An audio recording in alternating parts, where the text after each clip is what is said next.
All right, if we can please go ahead and get you your seats. And if we can open the meeting, please call the roll. Mayor Bright Cruz, Here. Vice Mayor Kaczynski, Here. Councilmember Albritton, Present. Councilmember Hartman, Here. Councilmember Jablonski. Here. We have a quorum. Great, thank you. If you can please join me in the pledge.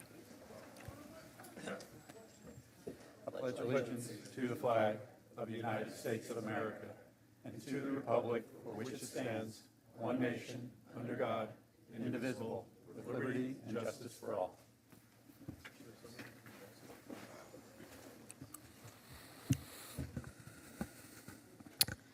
Before we get started with our regular agenda, I want to have a moment of silence for a rancher here that is a true rancher, a true pioneer of our town, Bob Parker, who passed away just a couple of days ago.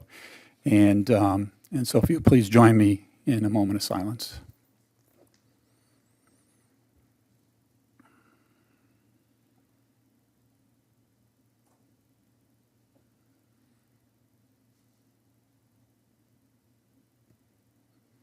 Great, thank you.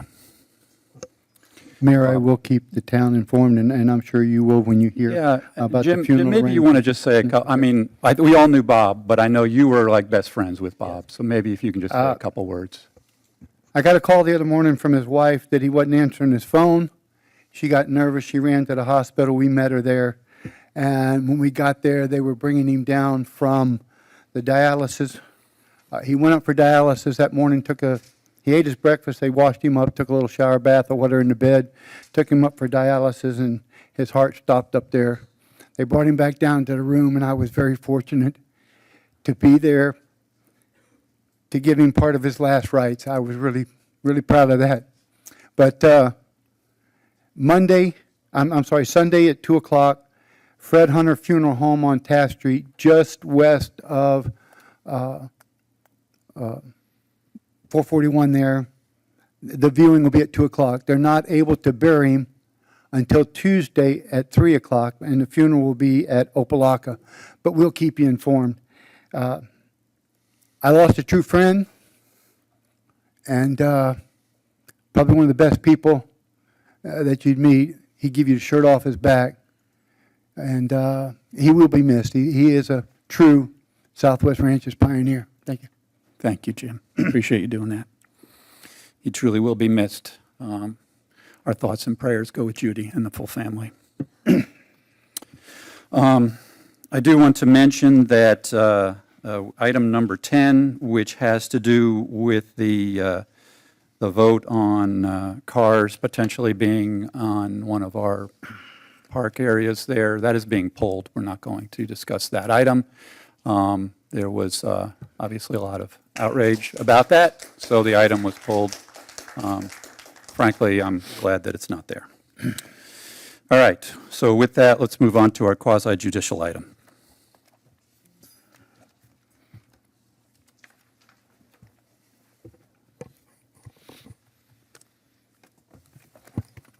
Thank you. Mayor, there's only one quasi-judicial item on the agenda today, which is a waiver of plat. The rules of quasi-judicial procedures is in the agenda. As you are well aware, the town requires a unanimous vote of the council for approving any matter dealing with land use or zoning. At this time, I will ask the item be read into the record. Item number 3 is a resolution and final order of the Town Council of the Town of Southwest Ranches, Florida, approving waiver of plat application number WP 34-24 to subdivide 14.13 net acres of property into 2 lots of 3.21 and 10.92 net acres. Generally located on the east side of Hancock Road, approximately 1,200 feet south of East Palomino Drive, comprising the north one-half of Track 27 and all of Track 28 in the Everglades Sugar and Land Company subdivision of Section 34, Township 50 South, Range 40 East. According to the plat thereof recorded in Plat Book 1, page 152 of the Public Records of Miami-Dade County, authorizing the mayor, town administrator, and town attorney to any and all documents necessary to properly effectuate the intent of this resolution, providing for recordation, and providing an effective date. Any member of the public, including the applicant and staff, who wishes to speak on this item must be sworn in accordance with the town's procedures. Would everyone please stand who wants to speak on this item, raise your hand and be sworn in. Do you swear to tell the truth, the whole truth, and nothing but the truth? Thank you. Mayor, before we turn over to Jeff Kadams and applicant's counsel, has anyone had any ex parte communication concerning this item? No. No, not to anyone. No. Seeing none, Courtney, if you don't mind coming to the mic and just stating your name for the record that you've been sworn in, and if you agree with staff's findings and conditions in the resolution. Certainly.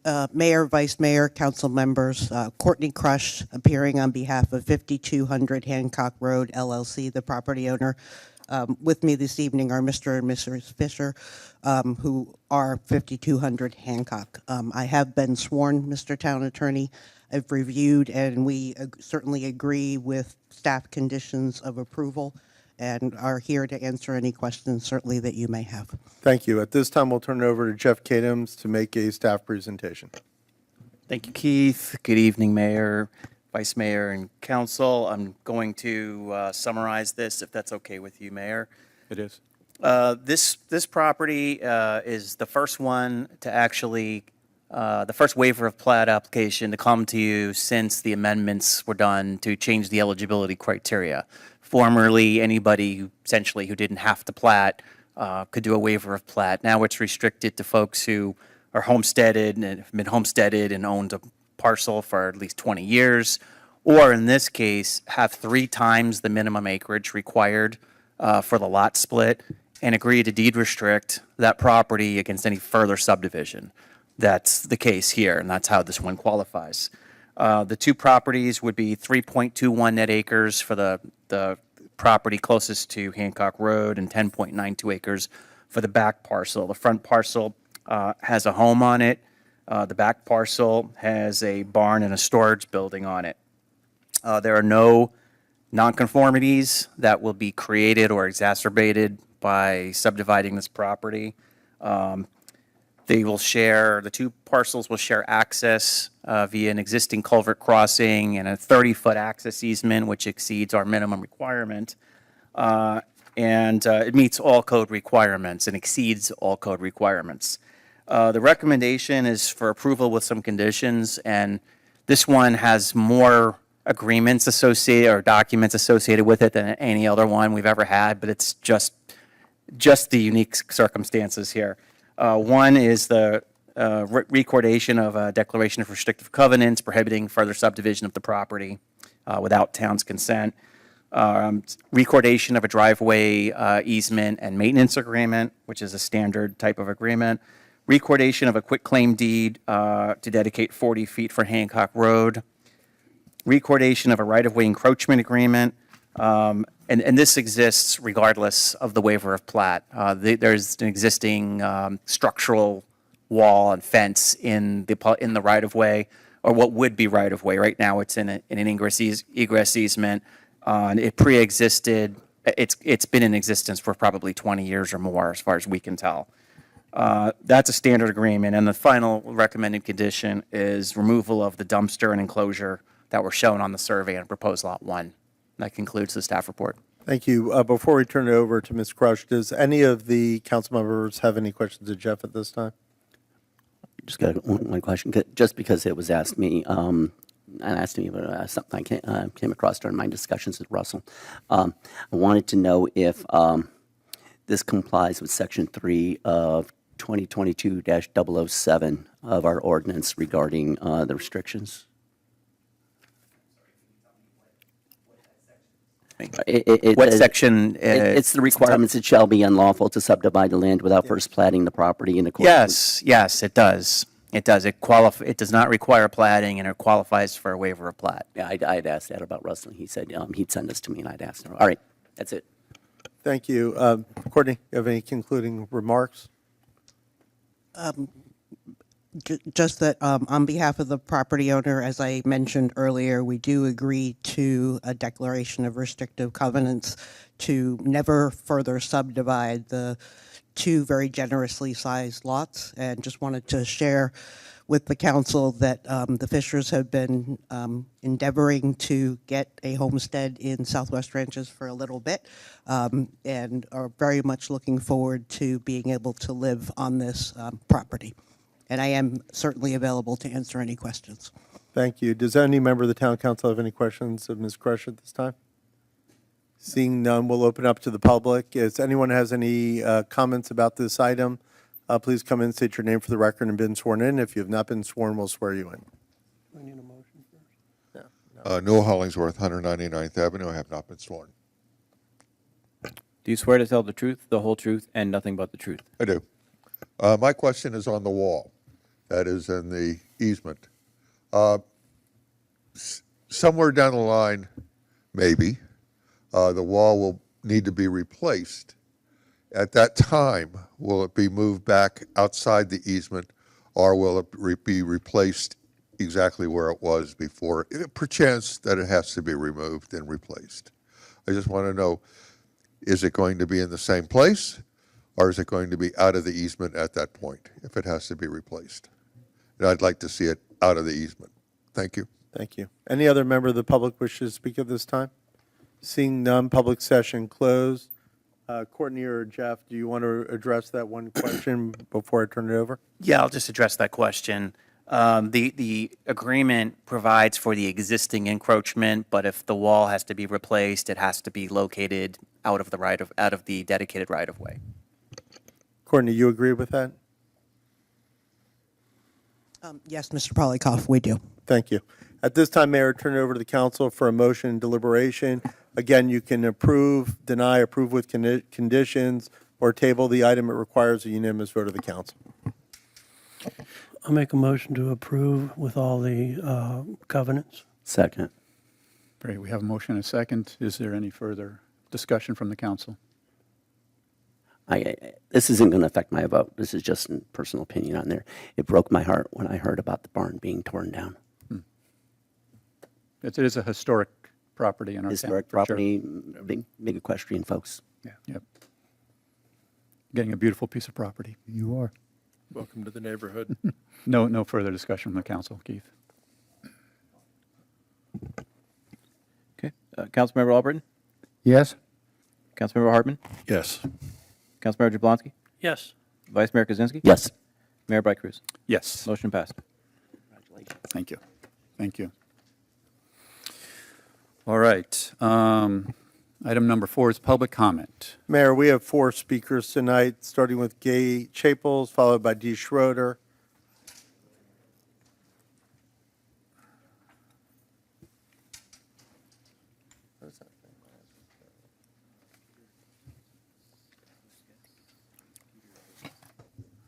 Mary Gay Chapels, resident here on Dykes Road for over 65 years.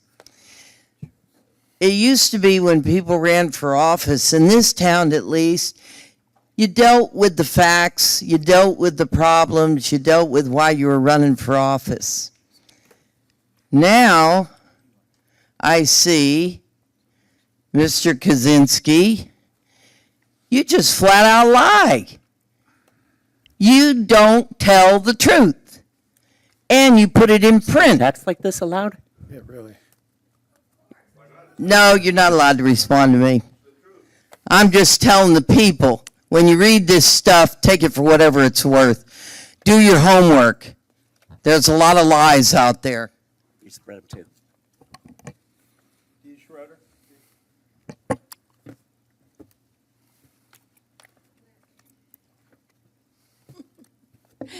D. Schroeder, 5501 Thoroughbred Lane. Kudos, Gay. Kudos, Gay. I have it. And it is some lies in there. And if it isn't, where's the documentation? You know, I ran And I never took an ad out saying that someone lived in my town and rented a room that was not related to anybody for 10 years. I never said that. Never. You have to slander somebody to make yourself look good? That's pretty low. It's a good paper. This tells us about the weather, tells us how to protect the animals, the butterflies, and everything. We have an article in here, and it's written by Mr. Bob Hartman, and Bob goes on to say it's crucial to research all the candidates. Not all the candidates, doesn't say that. It says the new ones coming in. Be sure to do your homework. Be careful of who you vote for. I don't believe that's what this paper was designed for. That's personal. And if you want to bitch and complain about somebody, you should do it to their faces. And we all know who you're talking about. People make mistakes, don't they?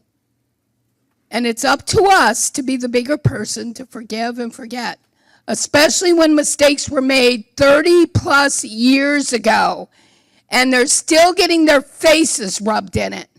It's wrong. And if you think you're better than that, answer me one question. What happened to your job at SunPass? Answer that. Mayor, we have one more speaker during public comment, and then two more just came in. With your permission, I'll add them in. Please. Okay. So the next is Peter Tosis. I apologize if I'm messing up your last name.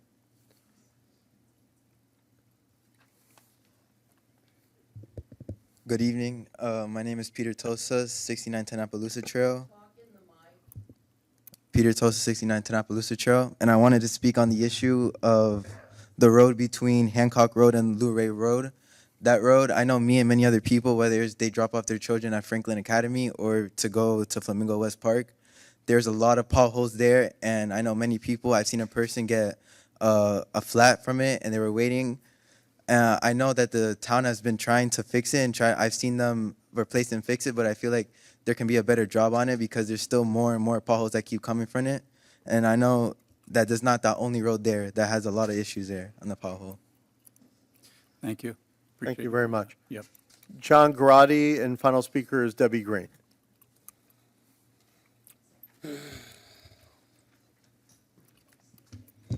Good evening, fellas. I can't say ladies, Debbie's not here, so thanks for having us tonight. John Garotti, 162nd Avenue. Got to say hi to my wife. Hi, Laura. I'll be home soon. This isn't a long meeting, but it's been an interesting couple weeks. You know, the campaign season's in full gear, but what are you going to do? It is what it is. It's what we do every so often in this country. We've had a busy time. I'm really proud of our residents. We had a really good showing at the first public workshop for the Solid Waste Authority. We actually looked like the nerds in the bunch, which was cool because we knew all the answers. There was several tables. One table you were at, Mr. Mayor, with some of the residents, and we were all scattered throughout. But we knew the answers because we actually care. You know, not saying that anybody doesn't. We're really involved in it. And it's actually something super important because we're on the front line of the incinerator battle. So not only that, the Miami-Dade County Commission meeting was something else. That was a long day. I mean, shout out to Mr. Butler, him and his wife from Southwest Ranches out west in Country Estates.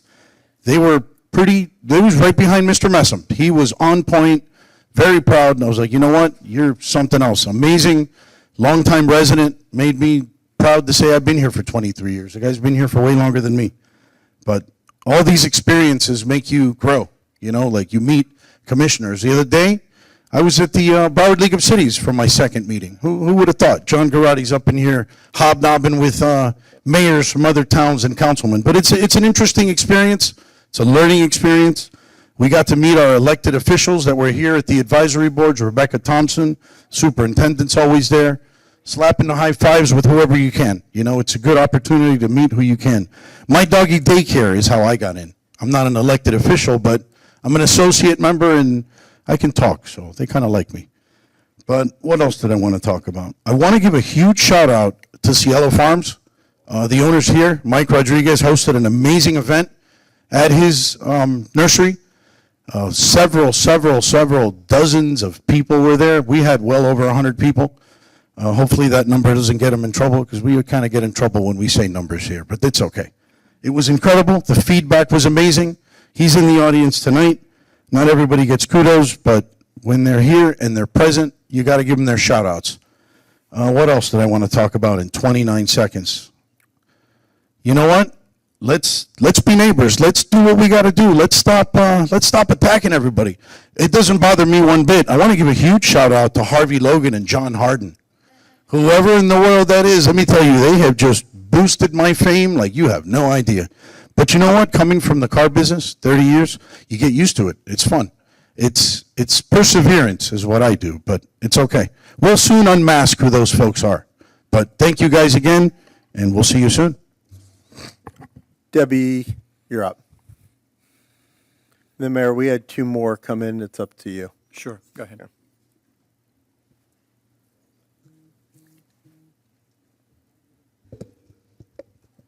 Debbie Green, 5201 Southwest 199th. First, I just wanted to make everyone aware that there's going to be a candidate forum here at Town Hall on this coming Monday, September 30th. It's inclusive of all the candidates. There's going to be an impartial moderator who has not endorsed or contributed to, is just someone who's not a member of the bigger HOAs. So we just invite everybody to come and to hear from all the candidates. I have these incinerator signs, and since there's a bunch of people here today, so I have the signs in the post. So if anyone would like to put one of these in front of your yard, it's just to bring the attention to the threat of the Broward County putting a waste-to-energy facility right adjacent to the town of Southwest Ranches and Pembroke Pines. So please come see me. I have some here, and I got a bunch in my trunk. And last, I just wanted to address the Broward Solid Waste Authority and the tremendous work that's been done and the executive committee. That executive committee is the group that's working with the consultants to create this master plan for the next 40 years. The direction and the conversation where it went from a year ago from the Solid Waste Working Group, where the only direction was waste to energy and incineration. Now I think there's a good consensus of, I would say a majority of them at this point, that we don't need new incineration to be included in this master plan for the next 40 years. Unfortunately, one of the makeups of this, the governing board and the executive committee, is there's a requirement that the member needs to be an elected official. So right now, we have had a tremendous voice at the grown-ups table. The table that's making all the decisions. We have the mayor, Bright Cruz, that has been instrumental in every one of these meetings. They've met for every 2 weeks up until about May, and now it's been monthly. So with this being, I see one of the biggest threats to our town, we need to keep our voice. And the way the authority is made up, if the mayor is not in that seat, it's not the new mayor takes the position. It then goes to the governing board for them to elect who will then fill that seat. And at that point, we could have zero voice on what is going to be done in our backyards and adjacent to us. So it is just what it is. And Steve has done a tremendous job. So it's just, it is what it is. And we need to keep that voice. Thank you. Thank you. Mayor, late addition was Mary Allen. Good evening. I just wanted to tell everyone what a great visit we had last night with our town council members at the Sunshine Ranches HOA. I don't think you guys have missed one of our meetings, and it's really special when they come to our HOA meetings because we have a much more personal discourse with them.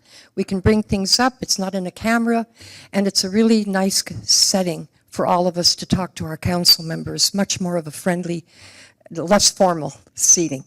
And I wanted to address the residents of Southwest Ranches because they're showing a pitiful response. Even if we got 1% of the residents here at our meetings, we'd have over 70, 80 people every meeting. And it just shows such a lack of, I don't know what you'd call it. Either they're not interested or they think we're doing such a great job that they don't need to come. You only see them when there's problems, right? But I do want to reach out to our residents and say, look, at least come to one meeting. Tell your friends, I'll come to one, you'll come to another, and this way they'll get a pulse on what's happening in the town. You won't get hordes coming in with pitchforks when they say, wow, how come this is happening? Well, because they don't keep in touch. And it's usually the same old handful of people. I've been here over 30 years, been involved with HOAs, been involved with rescue situations and town councils, and it's the same people that are dedicated. And I'd really like to see some of our young people come out. There's a saying from von Mises, who was an excellent economist, and he always said, people get the government they deserve. So people, listen to me. If you want to be involved, if you want to make sure that everything runs smoothly, get involved. Thank you. Thank you, Mary Ann. Jim?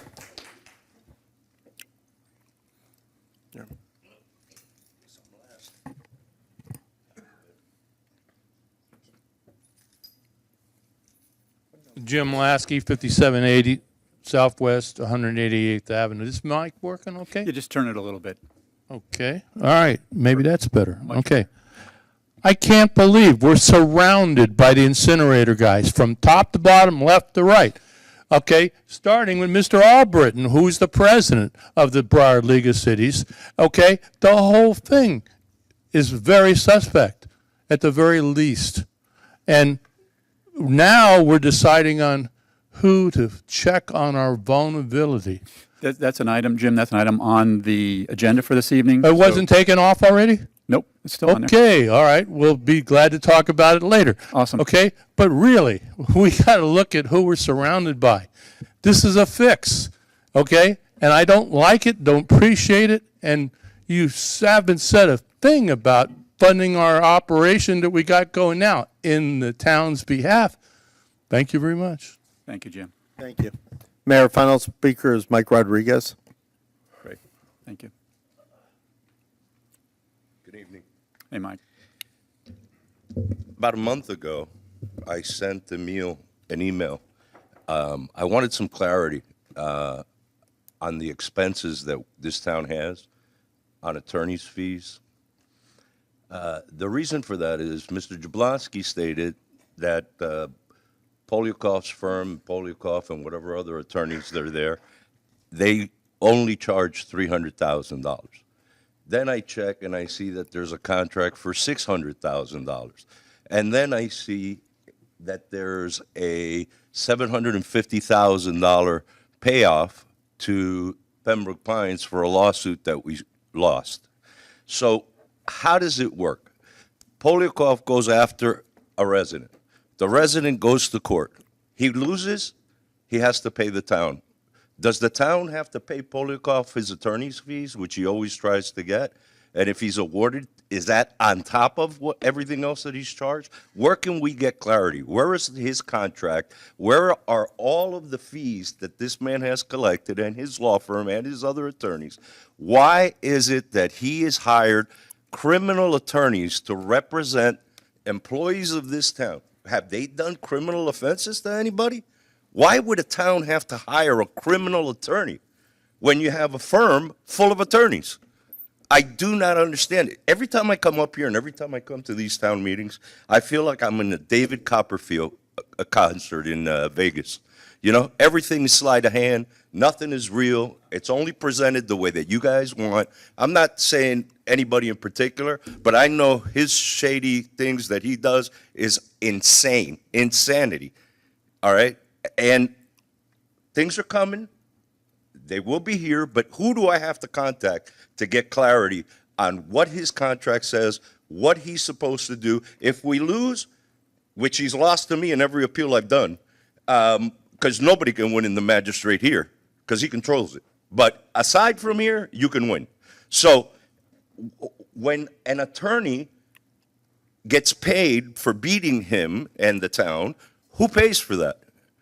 Is that associated an expense to his law firm? I mean, where's the clarity? If I ran my business the way this town commingles the funds, and there's no clarity when you do the accounting, everything is commingled together and bundled, how the hell do you know what's what? I think this is very important. We are the taxpayers of this town. We're the ones who pay this guy's bills. And it is constant throwing away money, constant. And then we don't have money for potholes and we don't have money for anything else. Yeah, he takes it all. This is ridiculous. Thank you. Thank you. All right. I'll just say this, that from a financial standpoint, I would set up some time with Emil so that you can look at all the specifics of the finance. It's all there. We work very hard to make sure that it's clear, and I would set up some time with Emil. If you want to look at contracts or things like that, that would probably need to be a public records request.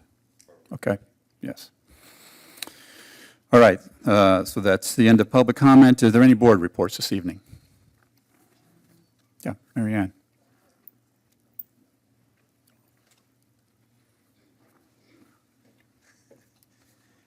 Good evening, Mayor, Vice Mayor, Town Council. George Morris on behalf of the Astronaut Southwest Ranches Park Foundation. Just wanted to make a quick comment on our bingo event we had on September the 14th. Was actually a great success. I saw a bunch of you people out there and appreciate your participation. We had a full house. We gave away lots of prizes and looking forward to doing it again next year. Our upcoming events are, again, the carnival in January, mid-January, and a car show coming up as well. So I just want to touch base on those things. Other than that, thank you. Good to see you, George. Anybody else? Go for it, Deb. Well, I'll talk in regards to the fight against the incineration and the Zero Waste Broward Task Force. And just to make everyone aware that tomorrow morning is the next executive committee meeting for the Broward Solid Waste Authority. It's held at the Government Center West, that's right off of University, just north of Broward Boulevard. There's going to be the executive committee meeting and then also the whole governing board that's made up of all the 28 cities and the one from the county. So if you're there will be two opportunities to speak at that meeting because there'll be public comment at the start of each. So if you're able to attend that meeting, it begins at 9. I think one meeting goes, I don't remember. One's from 9, it's about an hour, and then the next one starts. Right. And then the next Zero Waste Broward Task Force meeting here at Town Hall will be the second Wednesday of October at 7 p.m. Great. And it's just, we just have to, I guess, in regards to the first public engagement meeting that was held by the consultants that have been hired by the Broward Solid Waste Authority, while they had a bigger turnout than I think they expected to have, but I would also say that just because I have the email, I know who my emails go out to, I would say that 40% of those people there were from our grassroots effort. Mm-hmm. So I think it just kind of says we all need to do a better job in reaching out to all of our friends, family, neighbors, everyone that lives in every city throughout the county. Like, we need to make sure that they're aware of these meetings and to show up. So I think they learned at that one that they definitely need a bigger venue. And hopefully as they keep moving on, the meetings get bigger. And just so we get that message out that when they have their flyer announcing this meeting to look at the processes of this master plan and looking at innovative and environmentally sustainable, that waste to energy is considered in there. So I think that's where we need to also bring out to these consultants that it needs to be transparent. If this is including waste to energy, it needs to be there. I think then it creates a lot more attention to it, and you really get the public's opinion of what they truly want or don't want. Right. Great, thank you. Yeah, Mary Ann. Hello. So yesterday at the Sunshine Ranches HOA, some good comments were made, and it really made me think because one of my favorite trails was on Appaloosa by Old Sheridan. You could access that all the way up to Flamingo. And I've been clocked doing 45 miles on my Arabian on that canal. Not lately, of course, with my back, but it was one of our favorite riding trails, and you'd see the kids go up there. And because I haven't ridden there in so many years, last year I had a chance to go in there because I was trying to see the fill that they were trying to put into the cattle pasture there because they weren't declaring it. They were just sneaking the trucks in. Well, I needed a machete because it was so overgrown. There's trees everywhere. And unfortunately, we're so low on funds for maintenance of our equestrian trails and maybe upgrades to our park that we need to think of creative ways to get extra money to service those areas for our equestrians without raising taxes. And I think that's a really good point, is to make it safe and make it clean and accessible to equestrians where they can use it. The other thing I wanted to say from an agricultural standpoint, the covers that they're using on our swales for the burying the lines, somebody's going to get really hurt because at dusk you won't see them. They blend in with the grass, and the kids use their those ATVs, golf carts, and even horseback riders are going to run into them. And somehow we need to have some kind of a guard fence and white picketing around it, because if you're going, like a lot of the kids, they speed on those ATVs. They're going to hit that and we're going to have a fatality. So that's something that is really important, okay? I know from a fact that my neighbor was a paramedic and she had to go out on a call where a horse and the owner, the little girl, split her head open because they hit one of the water hydrants. You know how they have the hydrants in the swales? And the grass had overgrown. The horse was running, galloping, full speed, bang, hit it. So her skull split open. And I mean, we don't want to have any incidents like that. So if we see anything that's dangerous, we'll bring it up to your attention. This town has been really good about listening to our needs. And another incident which I talked about the week before I brought up to the town's council's attention is that in severe heat, Florida law states every large animal must have access to shelter, not if and or maybe, or it's a cloudy day, they can go out without it. It's up to a $5,000 fine. So our police force wasn't aware of the statutes. I made them aware of it. And the owner was away and someone was caretaking this horse, and they had left it out in a round pen in the dead sun when we had severe heat warnings every day. So they've made sure that that doesn't happen again. But to our residents, if you see animals being abused, where they're hanging their heads in the sun and they're cooking, please either call the town, call me, call Davie Police, because we're going to let them know what the statute is, and that is animal abuse. That's one of the things we are going to appreciate as having an agricultural liaison officer, is we're not going to go out on calls, but people can call us. We can call Davie Police, give them the statute and tell them what it entails. We can tell our residents how to take care of animals during storms, like this hurricane now. I've been to many seminars by veterinarians during hurricanes, and horses will feel the barometric pressure drop. They'll stop drinking and they'll colic. The last thing you want to do is have an emergency when you can't get a vet. So they recommended throwing handfuls of salt into their hay. They'll drink plenty all night long. So these are the things we can share with our community for the animals, keep the animals safe, which our residents love our animals here. Thank you very much. Thank you, Mary Ann. Any other board reports? Seeing none, board reports are closed. Council member comments? I'll go. Great, thank you. I'll be very brief. We have a lot to cover tonight and have covered a lot. Just want to mention a few things coming out. We have our 25th birthday anniversary on Saturday, June 7th at starts at 10 a.m. in Rolling Oaks, and it's being held at the Rolling Oaks Barn. So I just want to mention that. The December Holiday Light Contest is now in play, for lack of a better way saying it, and the submissions are due by the 5th of December. We have hazmat this Saturday on the 28th at the barn. Starts at 8 o'clock. We'll have shredding and drug prescription drop-off.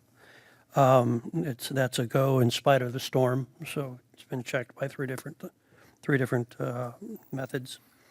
We do have, as Ms. Green pointed out, we have the candidates Q&A at 7 p.m. This coming Monday, and she probably may have not known this, but it will be on YouTube. So I've been told by the town administrator that it will be on YouTube, so I just want to mention that. We have Halloween at the barn, our annual traditional Halloween trick-or-treat, or trunk-or-treat, or however you want to call it, on the 26th at 6 p.m. We're going to have music. We're going to have a live DJ. We're going to have Uncle Louis Gregory playing MC. We're going to have a dance contest. We're having kids games, kids costume contest, family costume contest, $1 hay rides, don't ask me, kids crafts, Girl Scout food concession, and fun for all. Residents are urged to bring candy to hand out. We need to set up and park around the circular drive prior to 6 o'clock. Volunteers who need to help out with activities and cleanup. Community service hours are available. And to volunteer for any of these, for more info, please text Elizabeth at 954-655-3332.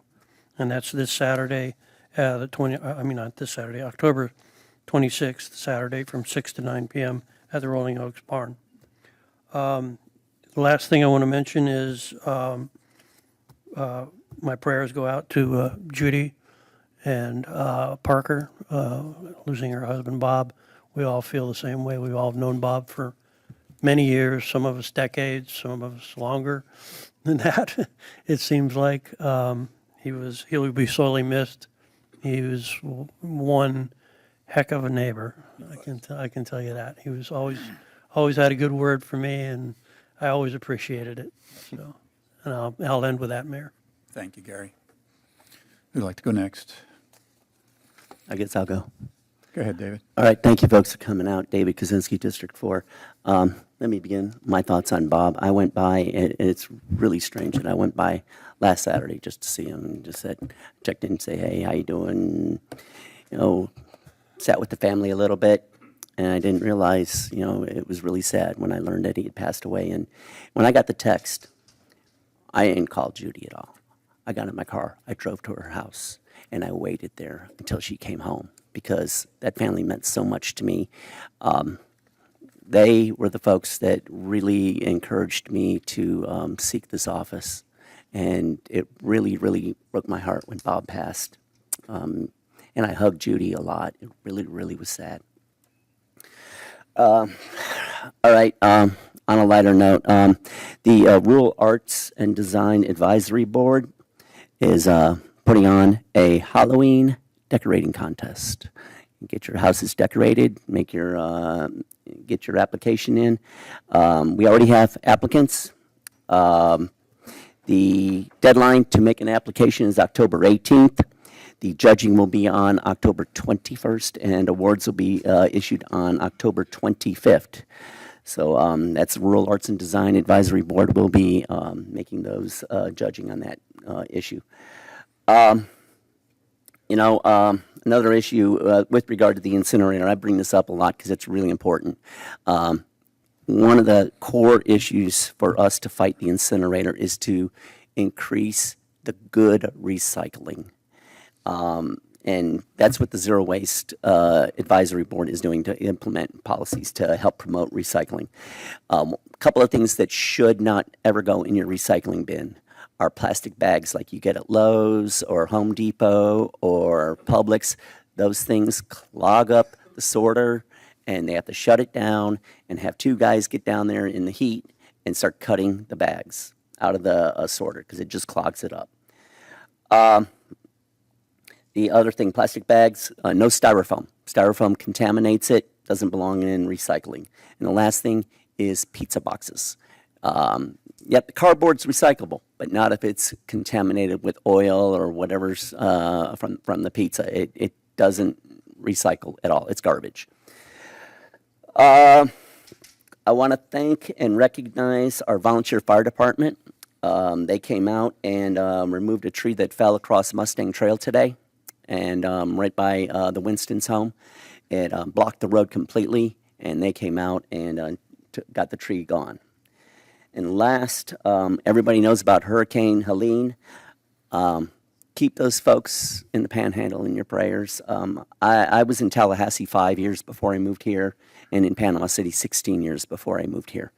They're all in that range, and I know folks that really that's still up there. I know folks that I stay in contact with, and the homes that they're living in are really not going to sustain these kind of winds that are going to be hitting them. So keep those folks in your prayers. Yeah, Jim. Yeah, Mayor, I'll go. You heard Gary mention the Holiday Lights Contest, and you heard David mention the Halloween decoration. Well, we know that Santa goes around and gives out the awards for the Christmas decorations, but we haven't found a pumpkin yet to go around and give out the Halloween decorations. So we got to find a pumpkin that'll ride in the fire truck and give out the awards. So, David, I guess that's going to be your job to find a pumpkin, okay? The potholes, the young gentleman that was here about the potholes. I sat through a meeting the other night, Drainage Board meeting that deals with that. The Tisdorf project, you heard that we've increased the funding for that. Had we continued with the amount of funding that the town was putting in, it would have taken 75 years, or 75 years, I believe, to finish the town. The roads have a life expectancy of 25 to 30 years, so you'd never get caught up. So we're going to try to add a little money to that. I do go around on the golf cart once a month. I do cover all of District 3 and report potholes. Sometimes the potholes get filled in correctly, sometimes they don't. If they don't get filled in correctly, then you're just creating a problem, because then you have a little dip and it's just a little mud puddle and it deteriorates. So, but I do go around and get those done. I haven't been out in the past 3 weeks. It's time probably to go out again, and we'll see what happens with it.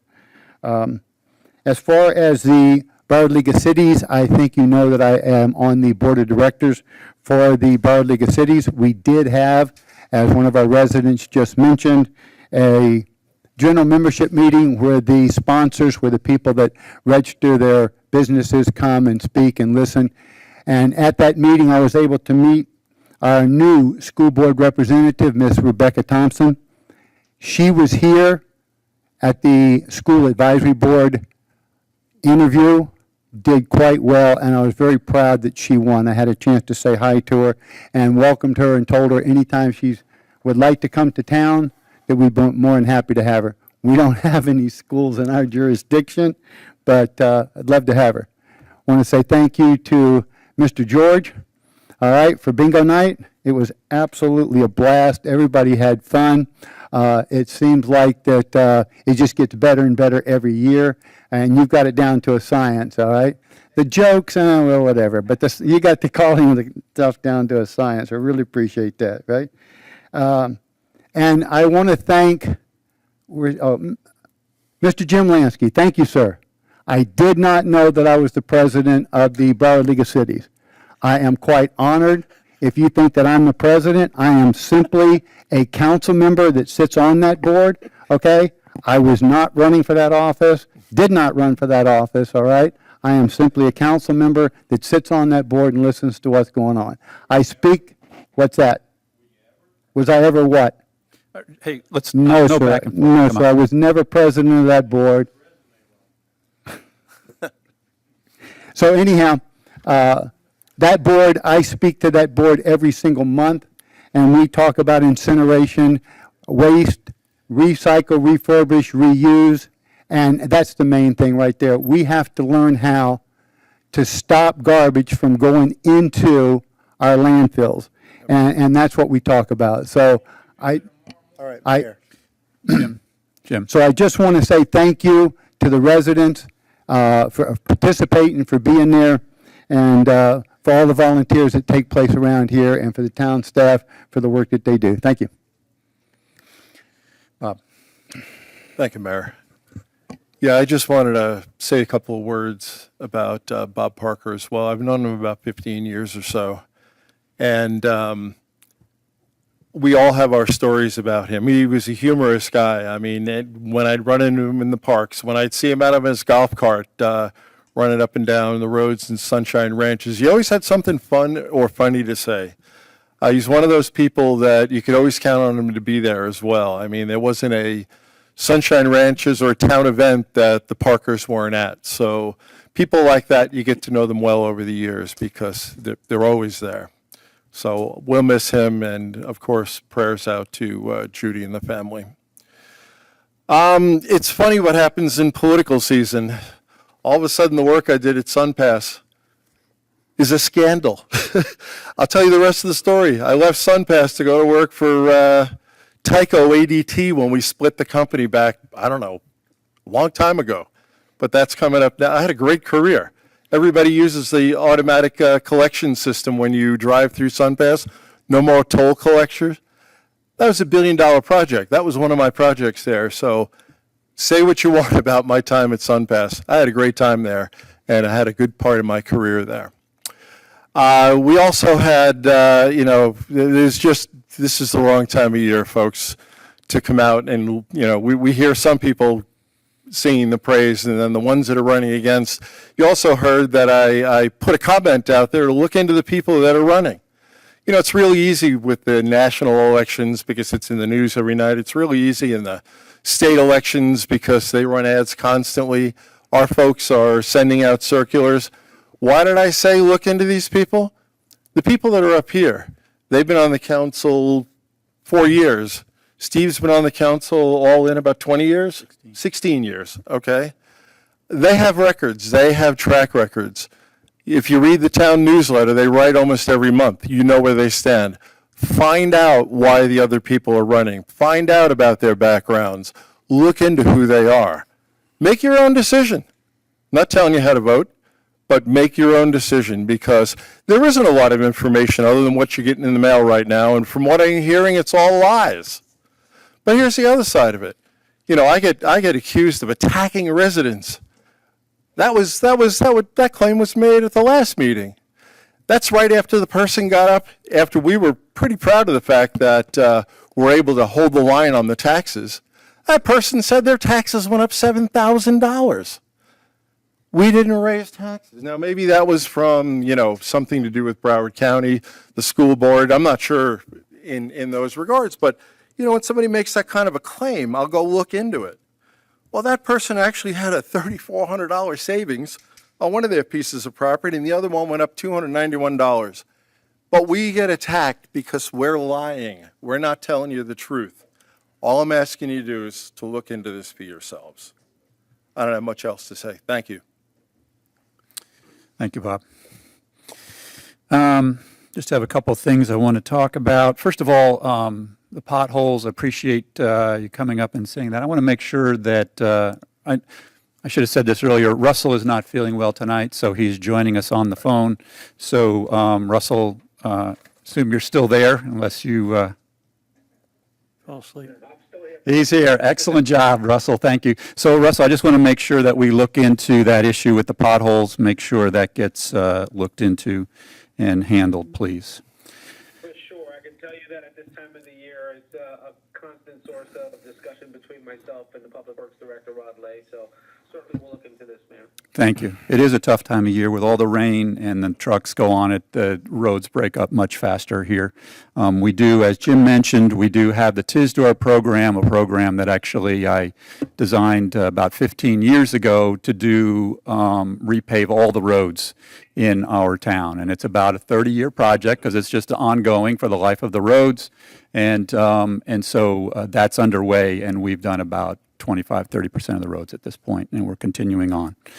I The other thing I wanted to touch on was, or a couple more actually, two things I want to touch on. One is the mosquito policy mosquito spraying policy that Broward County is doing, and it's changed.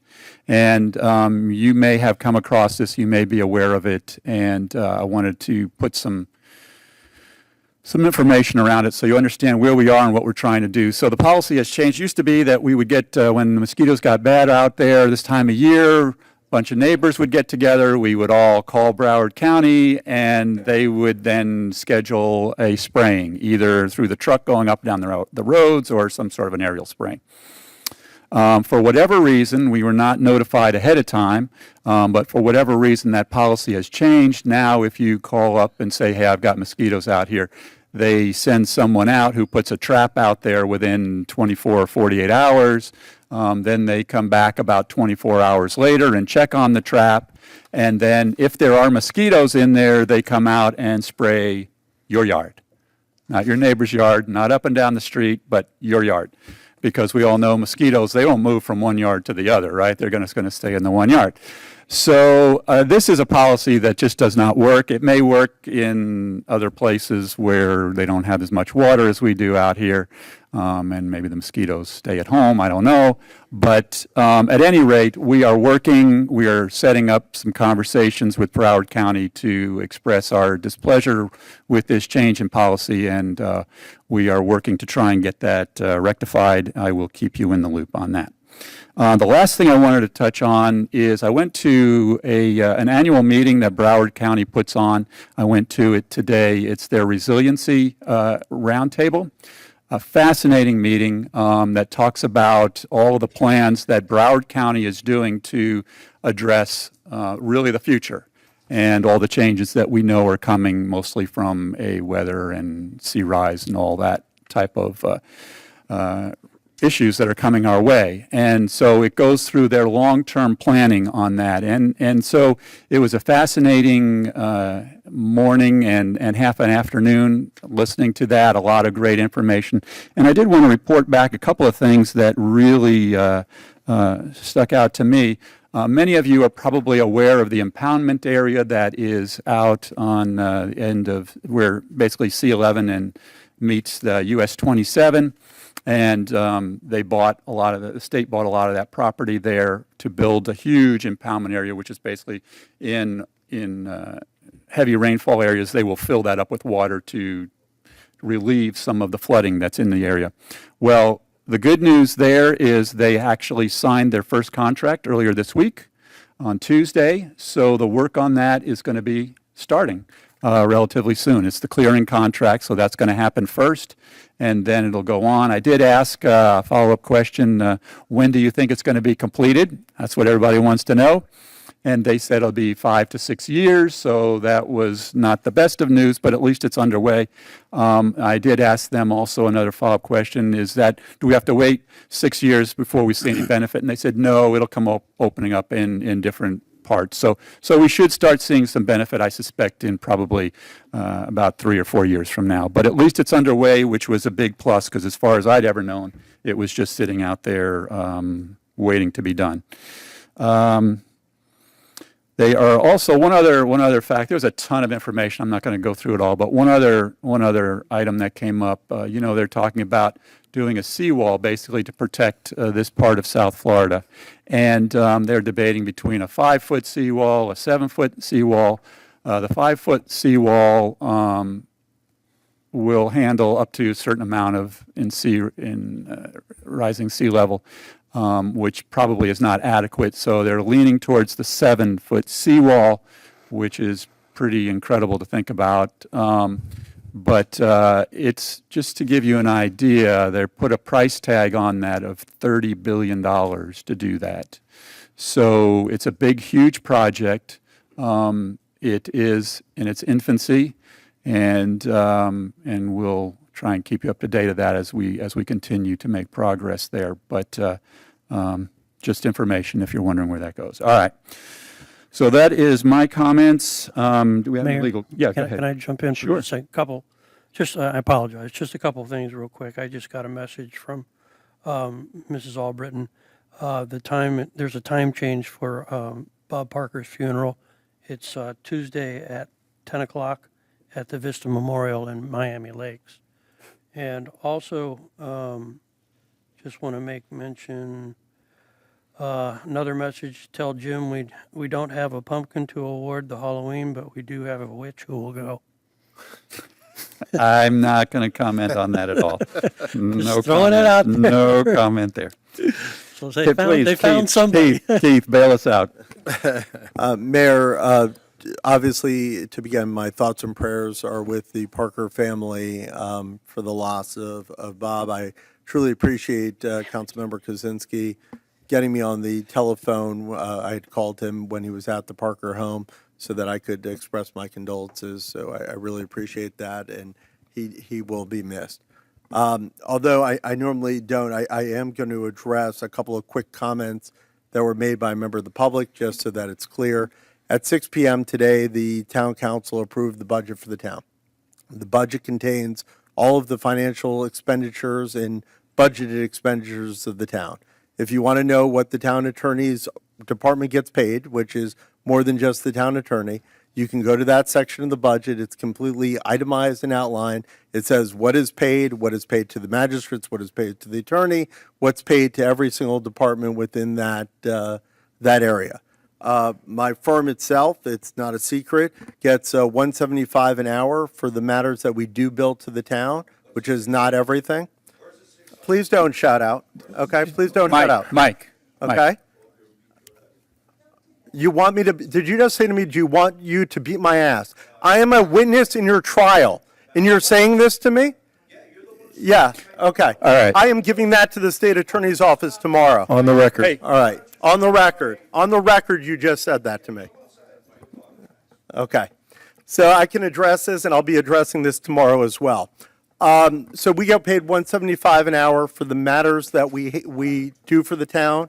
It's the lowest billing rate in all of Broward County, probably in the state at this time. In regards to the couple of other questions asked, Mr. Rodriguez was arrested for pulling a gun at a wedding. It's not a secret. It was all over the news. He has listed numerous town officials, including myself, other members of my law firm, Julio, Russell, Andy, other people in the town, as witnesses in that trial. As a result, we retained criminal counsel who knows the criminal proceedings, who's been attending the depositions at the same $175 an hour. That's why we retained criminal counsel, because he pulled this into his matter.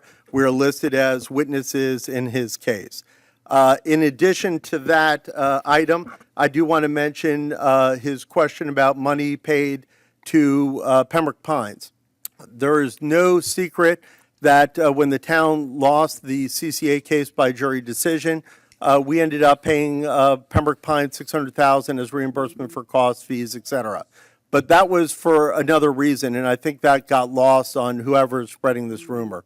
The town was able to enact its right of first refusal to pay for the CCA property, and in doing so, the town was able to take approximately $8.5 million of total debt in the town and rolled it into a loan, a bond, for the purchase of that property. That property is in the process of being sold. It should close hopefully the end of the year, the first quarter of next year, where the town will yield approximately $16 million from the sale, $8 million over what we paid for the property, including that of which we gave to Pines, making the town the first and only completely debt-free municipality in the state of Florida. And for that, I'm very proud and have no issue with the fact that we paid $600,000 to Pines in exchange for being completely debt-free. Finally, and just to raise this issue publicly, when Mr. Rodriguez filed a pleading this week, and Mayor, I'm going to read this out loud only because you're going to get a kick out of what he says. Mr. Rodriguez's attorney says Keith Polikoff, who has the reputation of being a politically powerful, behind-the-scenes heavy hitter within the, get this, Democratic Party. So this is a pleading this week that he filed in relationship to his case. Once again, completely full of lies and dissemination. And for Councilmember Hartman, about your son passed and all that, you'll always be my employee of the month. No further comments, Mayor. Thank you, Keith. Administrative comments, Russell? Thank you, Mayor. I too wanted to just express my condolences to the Parker family, and my prayers are definitely with them at this time. I did want to also just kind of bring to your attention that we did receive a unsolicited proposal for a zero waste consultant. I explained to the people that submitted the proposal. Can you hear me okay, Mayor? Yeah, it's breaking up just a little bit, but yeah, we can hear you. We're good. All right, I apologize. I'll make this quick. We have a competitive procurement process that we would have to follow if we were going to engage any firms.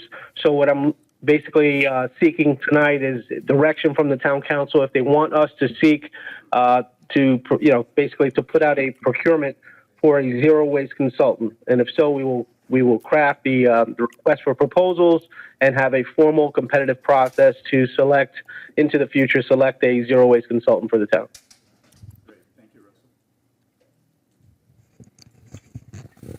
All right. Mayor, was there any direction on that, or? Yeah, no, I was going to ask the council. I was going to ask the council right now. Okay. Yeah, I'm 100% for this. yeah. Are we? I think there's a 100%. consensus on this, right? Okay. Are we good? I think this is important for our town.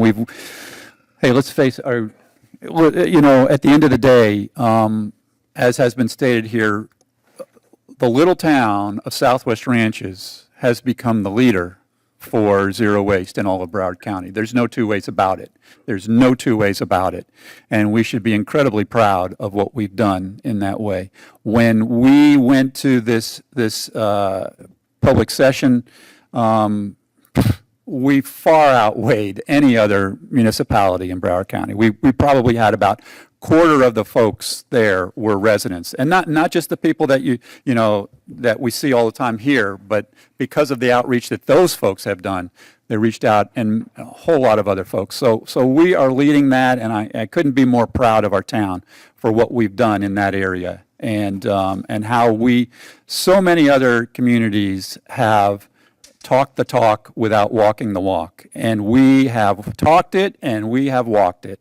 And it's amazing what we've been able to do. So I think this is the appropriate thing, the next follow-up, the next thing that we need to do to really be able to be serious about putting together a plan that will move us forward. So, all of you, Jim, thank you for your pushing for this, and Debbie and Mary Ann, and all the folks that have been behind this. Richard, I'm leaving out folks because there's so many great folks that have worked on this, but it's awesome. And so, do we need a formal vote on this, Keith? To allocate the funds for a zero waste. Yeah, so let's go ahead and do that. Do I have a motion to do that? Motion approved. Second. We have a motion and a second. Is there any further comment from the council? Did we set a budget, Mayor? An amount? We did not, but that's a great point. We should. Yes, sir. Not to exceed I don't Yeah, even not know what to the range is. exceed- 30, How about 35? fine. Let's do it not to exceed 35,000. Okay. Okay. Okay. Thank you. So that's I'll amend my okay with motion the maker accordingly. and the second? I'll amend my motion accordingly. I modify you. my second. Great. Thank you. All right. Any further comment from the Public. council? Seeing none, is there any public comment on this? Yeah. I spoke to Emily Assetti, and Emily, who does the grants, said once the board gets established and it creates some goals, that she could use that information because there's probably a lot of money for this type of issue in a grant. So do you want to wait to see if you can discuss with Emily and see if, the board establish its goals or what's required and then ask Emily to write one and save the money? Thank you. Oh, Lori Parrish. Thank you. Where are you going to find a consultant that knows any more about this subject than the people you already have in front of you? Where? Just tell me where. Who's got the degree? There is no degree in this course study. All right? So why not put together a couple of people that have shown you and demonstrated to you, okay, we can make a difference. Hey, we got a former executive or owner of a waste company on our side. He's already achieved a certain level of success in the waste business. Why not put together a group It's simple. You're not going to be able to beat it. And if you do find somebody, let's discuss it. Thank you very much. Thanks, Jim.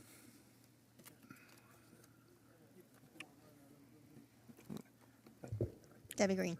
So I appreciate you all putting this forward and moving forward with it. On the Zero Waste Advisory Board, we have been asking now for, Dan can share with you, for months now. I know Emily's been working. I think she's got some other projects she's been working on.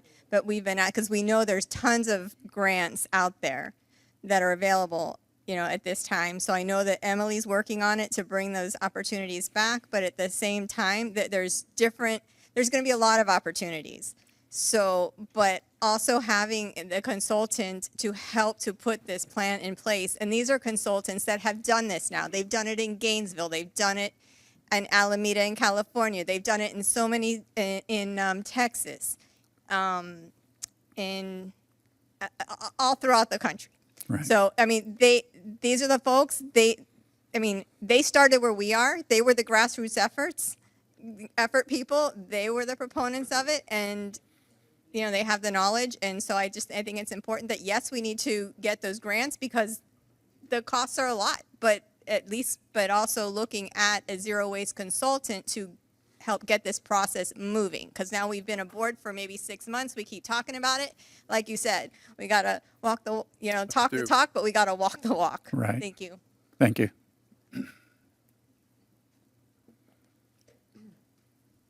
Marianne Allen, Mustang Trail, I forgot to say it earlier. We started this last October, right after we signed the ILA. And look where we've come in 1 year. It's tremendous. We've affected all the other communities. They've taken up our banner, but they follow us. They follow the rhetoric that we've brought out there. They're using our evidence. They're using all our knowledge. And look where they're running with it. So we, as the pioneers of this, basically in this area, have done a tremendous job. And everybody here realizes the stake, which is our lives here in Southwest Ranches and those of our children and those of all the animals.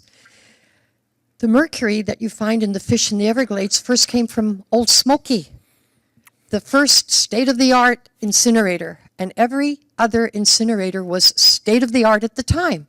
But what they have always proven is that 10 years later, the people in the surrounding area are horribly affected. And we now understand that that smoke will travel hundreds of miles, not just in the area, depending on where the wind blows.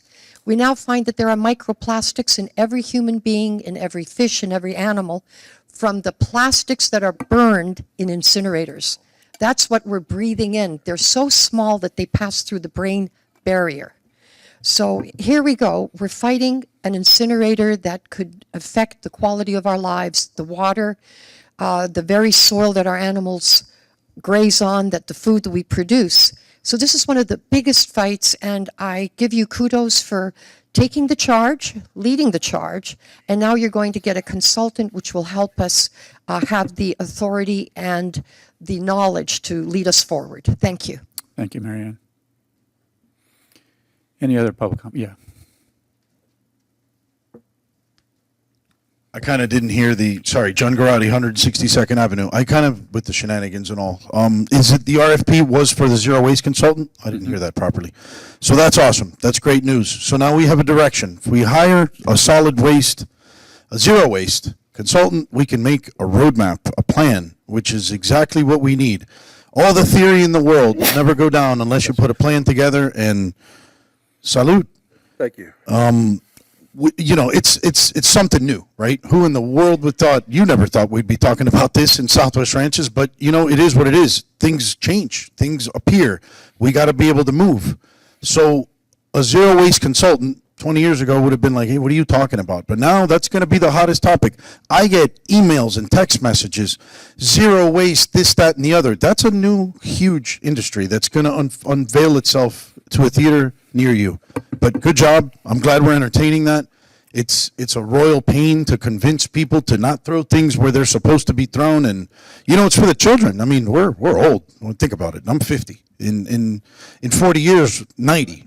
Some of you guys won't be here. I hope I will. My dad's 96. But I'm proud of the fact that we're going to do a zero waste consultant. We weren't there a couple months ago. We're there now. So good job to entertaining all of our gripes. Thank you.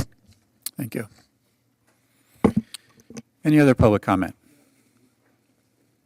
Seeing none, public comment closed. Do have a couple of questions. Yeah, go ahead.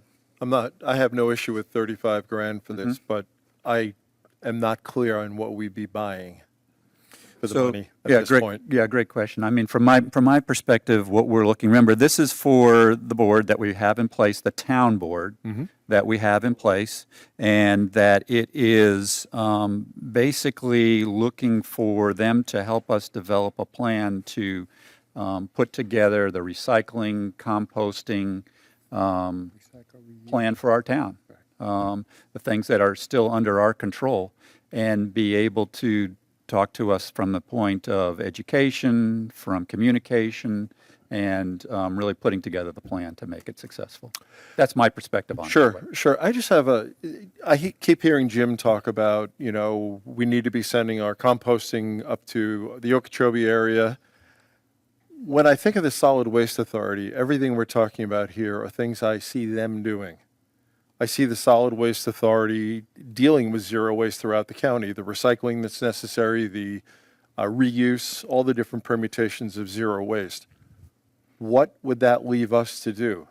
Hire the company that's going to do the harding of all of this? Or, I mean, that's why I'm puzzling over what a zero waste consultant would do for us if these are things that the Solid Waste Authority for the county is going to do.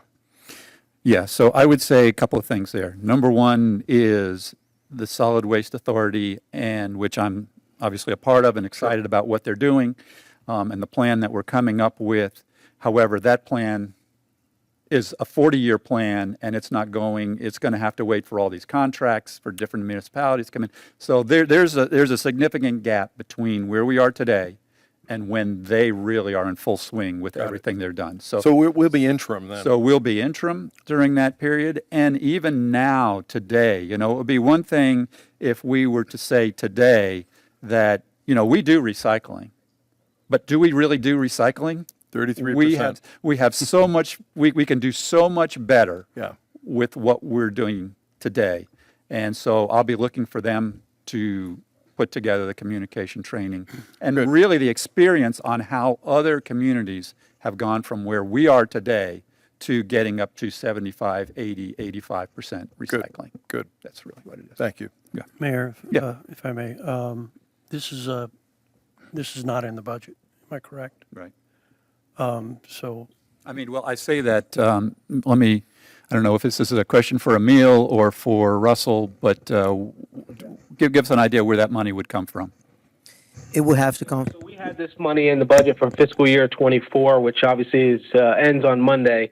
But that money gets rolled over into our fund balance if we don't spend it. So basically what we would be looking to do is take this from fiscal year 25 fund balance money. So the money that would basically wash out into fund balance, we would basically be earmarking that for fiscal year 25 to make that expenditure.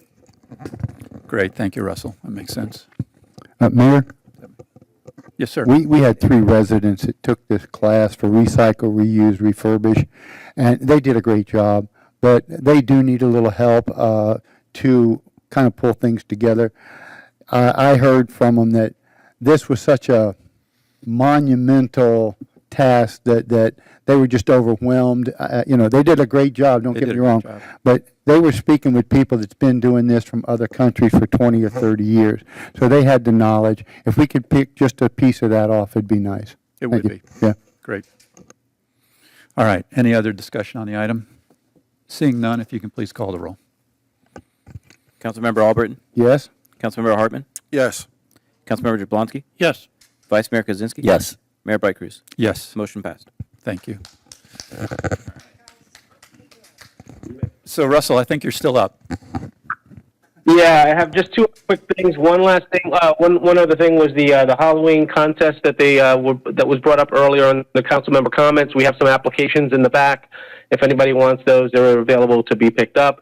And then lastly, while I'm out, obviously it's been a yeoman's effort from staff to kind of pick up where everything is left off. They've done a tremendous job in my absence, as well as Debbie has been out as well for a couple of days. So everybody that has picked up the slack, the Public Works Director, Rod Lay, Neil, Danielle in my office specifically, and just every other staff member has done a tremendous job in picking up the slack, and I really wanted to thank them for that. Great. Thank you for mentioning that. Appreciate it, Russell, and appreciate the staff. We do have a fantastic staff here. All right. Let's move on to item number 9.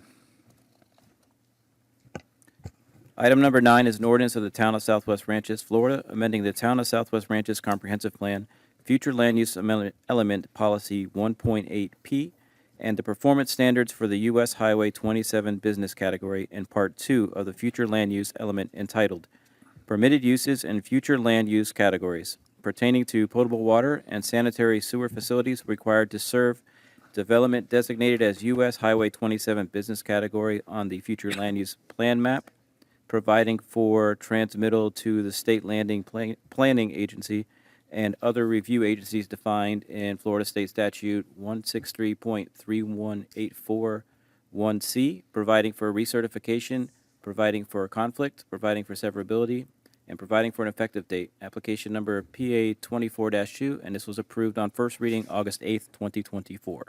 Motion to approve. Yep. All right, I'll second it. Heard a motion and a second on this item. Is there any discussion from the council on this item? Seeing none, is there any public discussion on this item? Seeing none, public session is closed. Please call the roll. Person. Wait a minute, Oh, we have do. one. Oh, sorry. Good evening, Andrea Kaiser, Kaiser Legal, 55 Southeast 2nd Avenue, Delray Beach, Florida, 33444. On behalf of Bergeron US 27 entities, first and foremost, our sincerest condolences, and may everyone be safe during this storm. During first reading, several comments were made, which is part of the record below, by myself and 3 other Bergeron representatives. On behalf of all of them, we're just going to restate them for the record here, say thank you for your kind consideration, and urge an affirmative vote. That's it. Thank you very much. Appreciate it. Any other public comment? Seeing none, public comment closed. If you can please call the roll. Councilmember Albritton? Yes. Councilmember Hartman? Yes. Councilmember Jablonski? Yes. Vice Mayor Kaczynski? Yes. Mayor Bright Cruz? Yes. Motion passed. Great. Excellent. So item number 10, we have pulled from the agenda, so let's move on to item number 11. Item number 11 is a resolution of the Town Council of Southwest Ranches, Florida, approving an agreement with Arcadis US Inc. in the amount of $200,000.00 to prepare a comprehensive vulnerability assessment, authorizing the mayor, town administrator, and town attorney to enter into an agreement and providing for an effective date.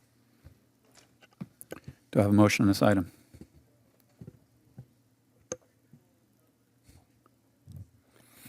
All right, let me make a couple comments, and then maybe we can get a motion on this item. Motion to approve. Thank Second. you. I have a motion and a second. Thank you. So I obviously have heard from a number of residents about this item, specifically about the specific vendor that was chosen, which is Arcadis.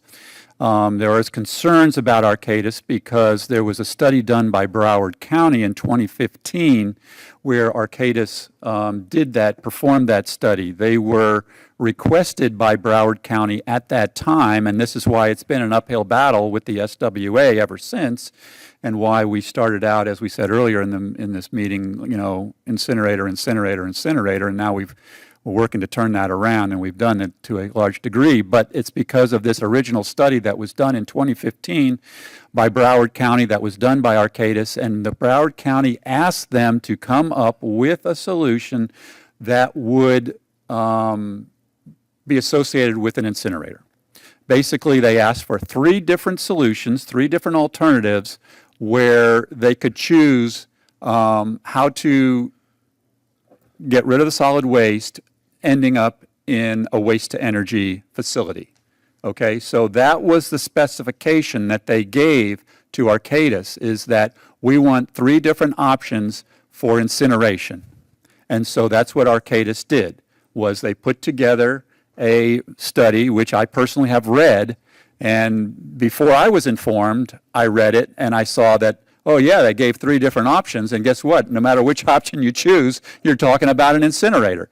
So that led me to do a lot of research on it, and that's where I found out that that was the request from the county, was to come up with solutions that were incinerator related. So Arcadis was following directions. It was not their suggestion to do incineration. It was the county's suggestion to do incineration, and Arcadis was following the rules, following the request. I mean, if somebody's paying you to do a job, that's the job you do. So after that, I had a whole different viewpoint on Arcadis. Excuse me. And now I've seen that they are also one of the partners that is working on the 40-year plan with SWA, and we're obviously working hard to make sure there's no incineration there. So I wanted to say that because I personally do not have an issue with Arcadis being the selected vendor. We went out there, we got several vendors. This was the most responsive and qualified respondee. So I'm comfortable with it. I know there are concerns from residents, and we're going to open it up, and I want to hear those concerns, but that's the background on it. And so with that, let me open up to the council, see if there's any comments, additional comments from council on that. Mayor, thank you for your explanation. All right. I did not know about that 2015 study, but thank you for that. Appreciate it. Any other? Yeah, I want to thank you for highlighting as well. I've worked with the big engineering firms when I was at SunPass, and they have multiple practices. When I saw Arcadis on here, I just felt like that movie Sleeping with the Enemy. Right. But I mean, realistically speaking, there's probably only a few firms that could respond to this that have the expertise, and they have multiple business models. So I guess we'll have to deal with that. Yeah. Yeah. Thank you. All right, let me open it up to the public.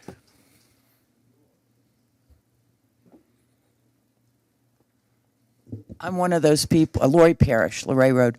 I'm one of those people that read Arcadis and, it sends up a red flag. Sure. So I had an opportunity because of the weather, you couldn't use the internet, and I drove up to Town Hall and had a chance to talk to Dan. I thought that because big company, little local companies, or something, and come to find out, there were 7 or 8 firms that responded, and then the staff ranked 3 of them, 1, 2, 3. In order, they were Arcadis, Chin and Associates, which is in Plantation, and Kimberly Horn, which I think they have an office near the airport or something. So I thought, well, big company, how many points did they get? Actually, I think Dan can correct me if I'm wrong. I think Arcadis got 249, Chin Associates got 247 or 246, and Kimberly Horn got 1 point below that. It was either 246 or 245. So the difference between 1, 2, and 3 is 4 points. That's all there is from the 1 to the 4. Given that, I don't know how, they also did the Miami-Dade study for the location of the incinerator. Just an abundance of caution, if there's somebody that's just 2 points different, and everybody said the town is giving them tax money, and the town's getting a grant, but you might want to think about if it's 249 for Arcadis, 247, I believe, or 46 for Chin and Associates, and 245 for Kimberly Horn.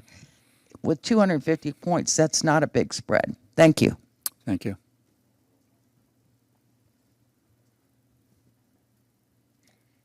I was just, obviously it caught my eye as well. Sure. So I made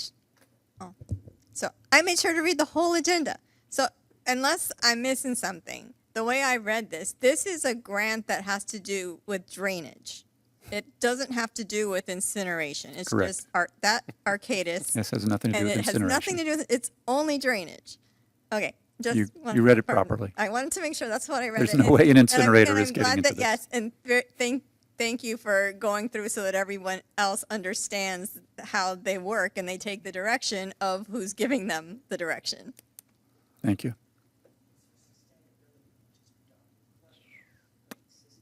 Jim Lasky, 5780 Southwest 188th Avenue. Arcadis, as far as I'm concerned, for the 2 points, why not err on the side of caution and go with any one of the other two? Or you got an engineer here, I'm sure he knows how to do a beneficial analysis. The other thing I want to note that General Electric chose Arcadis to do the environmental impact study on the wind farms up in Nantucket. And that was where the turbines were coming apart and also killing all the wildlife that went through the turbines. They're not a very good idea, and economically, it was a big cost to General Electric for even going into the wind turbine business. They come apart. Well, now they got a solution for scrapping turbines, and they turned it into a resin which is used to bake all kinds of things, including power boats. You could do the same thing, and this goes back to our recycling again. You can take fiberglass and recycle it and turn it into a useful resin. So that's just one more thing. I'm sure that that committee that we go to that's so slanted, it seems, okay, towards incineration, doesn't have any idea because they're not up on modern technology. These things have all been developed very recently, all these ideas. And that's one of the big problems I've got with the direction of the dated material that they're basing their decision on. That's why we need to get the right people to make a presentation for this town. Thank you. Thank you.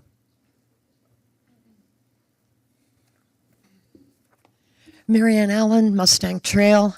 So, of course, when I heard the word Arcadis, I went, oh my God, this is like putting the fox in the hen house counting the chickens, you know, literally. So I listened to the Arcadis consultant in Miami, spent 7.5 hours down there, sitting there listening to, you should see that city hall, oh my God. But they gave their spiel on the incinerator they were going to build by the Everglades. And I remember Councilmember Regalito got up and she was disgusted with Arcadis. She said, you people put profit before people. And she said, have you done an environmental impact study for the Everglades? And his eyes got as wide as deers in headlights. And he, no. Well, if you're planning to build something on the Everglades and you go through all that money and you charge the city all that kind of hundreds of thousands probably for the proposal, wouldn't you do an impact study in case it wasn't going to work? Now you just wasted all the money making the report. So not to say what's going on in Miami, but they're in the wrong direction totally. That mayor wants the incinerator. And when you talk about Arcadis, that's a company I don't think we should be in bed with because of past distaste people have for that company. We have 2 local companies that could use our money. They know our area. They live here. They would be far more pertinent to run this report than Arcadis. And it's just a smelly situation when you're working with Arcadis. I'm sorry to say that, but there's just too much bad feeling, reputation towards it. And it just gives the appearance of impropriety for people who don't know the whole workings of it. It's just that as soon as they hear the town's giving Arcadis $200,000, why even go there? Why expose yourself to that kind of public opinion, even though it's wrong? But it's still going to give you the wrong opinion in the court of public opinion, okay? Right. Go with somebody local. Give them the money so that they can expand, and they know our area. They live here. Thank you very much. Thank you, Marianne.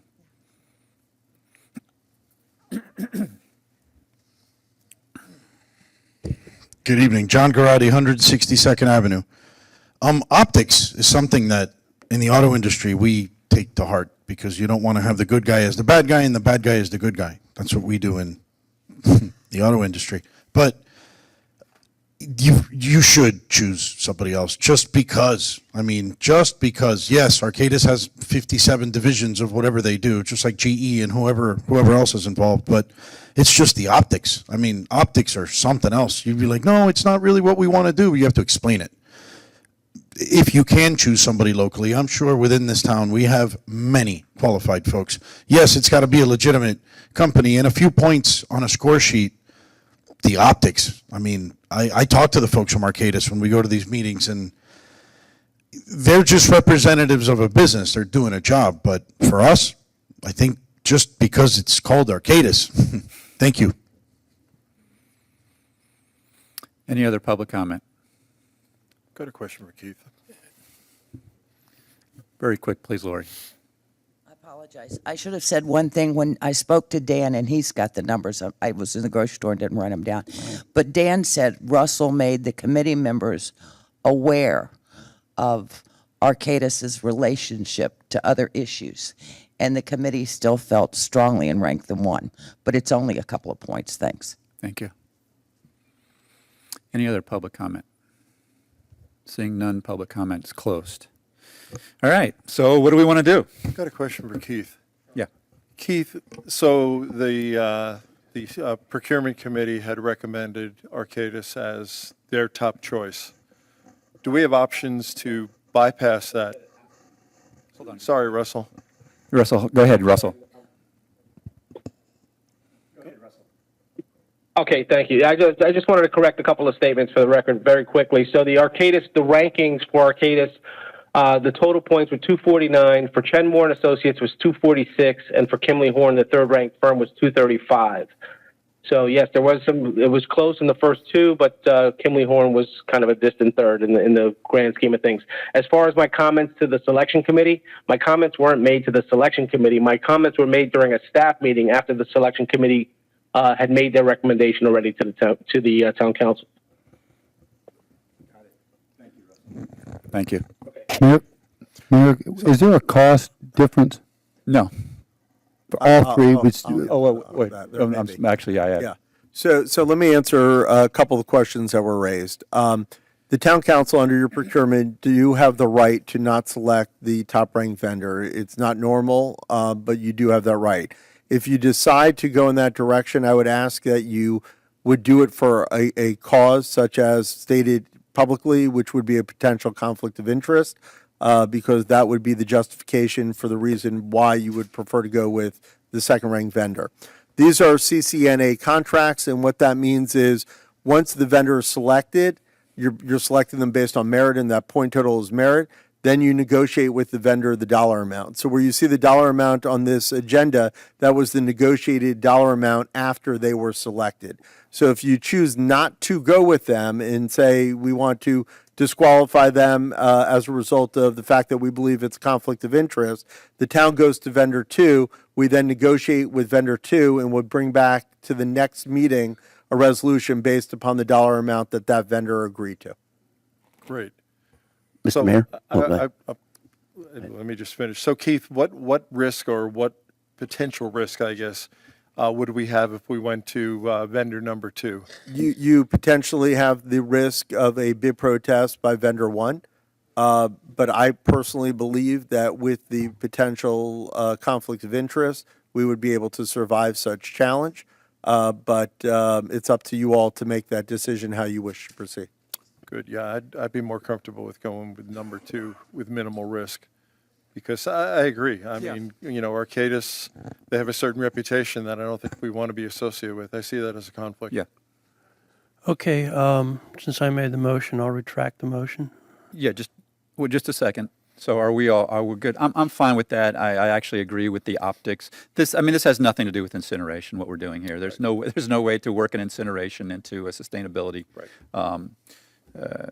project. But the optics is not good, and so there is that element of conflict there. So I have no problem with with finding us finding that there's a potential conflict. Okay. And going with the second bidder, as long as we're protected from any consequences of a bid protest.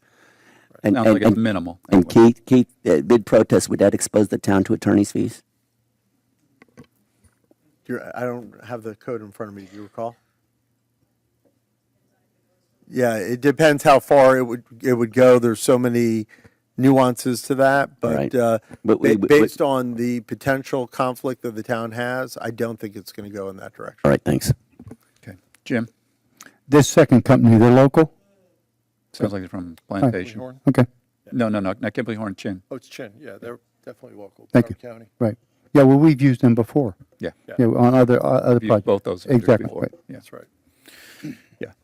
All right. So Keith, going forward, it sounds like what we're doing here is voting this one down, or are we just pull it Yes, you're rejecting the ranking as this one being the first ranked vendor, and instead asking us to bring back an agreement with the second ranked vendor. Okay, so then we would retract the motion and do a new motion to reject. Correct. And in that motion to reject, would we have to mention something about a potential conflict? Yeah. All right. Back to you, Gary. Okay, I'm retracting the motion that I made, if the second will retract. And I'll retract my second. Okay, so we need a new motion. All right, I make a motion to deny based on conflict of interest. I'll second. Okay. So we have a motion to deny based on a conflict of interest with a second. Is there any further discussion on the motion? How long would it take to get this back? Can we do it next meeting? Okay, thank you. Is there any further public comment on this item?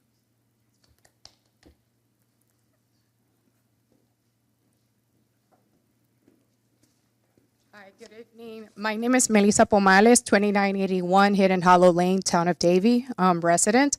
I am the Florida area leader for Arcadis' Resilience Water Business Area. My colleague here, Melissa Hugh, who was a proposed project manager to lead this project, has also just recently completed leading the same vulnerability assessment effort for the city of Fort Lauderdale. We're close to about to kicking off also the same level of effort for the town of Davie, to which there would be quite a number of synergies with the town of Southwest Ranches and the town of Davie actually being able to cross-collaborate in the efforts related to the vulnerability assessment.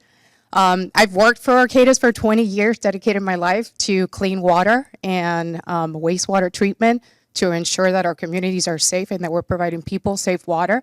I did it in my original community. I'm from Puerto Rico before I relocated to this area because of family reasons and work reasons. I stand behind my company and the efforts and the people that are going to deliver on this project. We are a local company. We're going to deliver this we would have delivered it out of our plantation office right here. We have over 350 people who are dedicated across the state in supporting local communities in the delivery of sustainable, resilient solutions.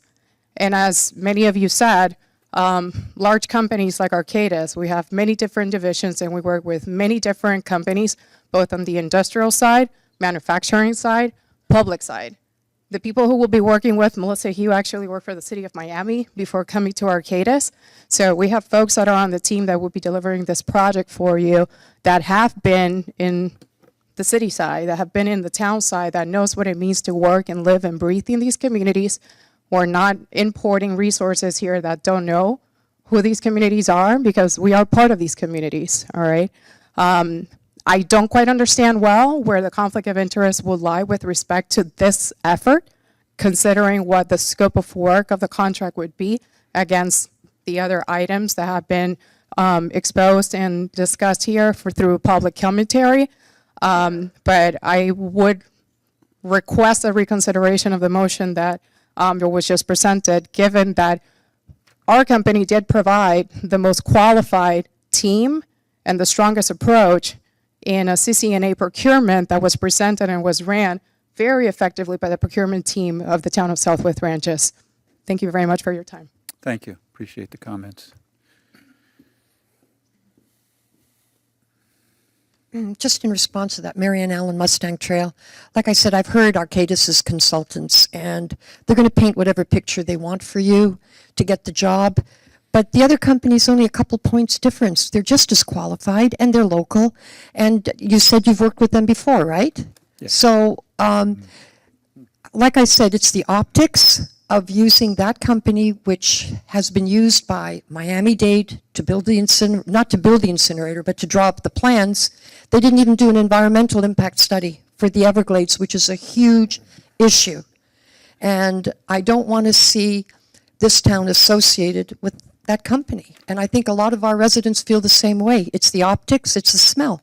And I'm sorry, we don't feel that our town should be associated with a company that we're fighting in Miami and possibly in Broward County. Thank you.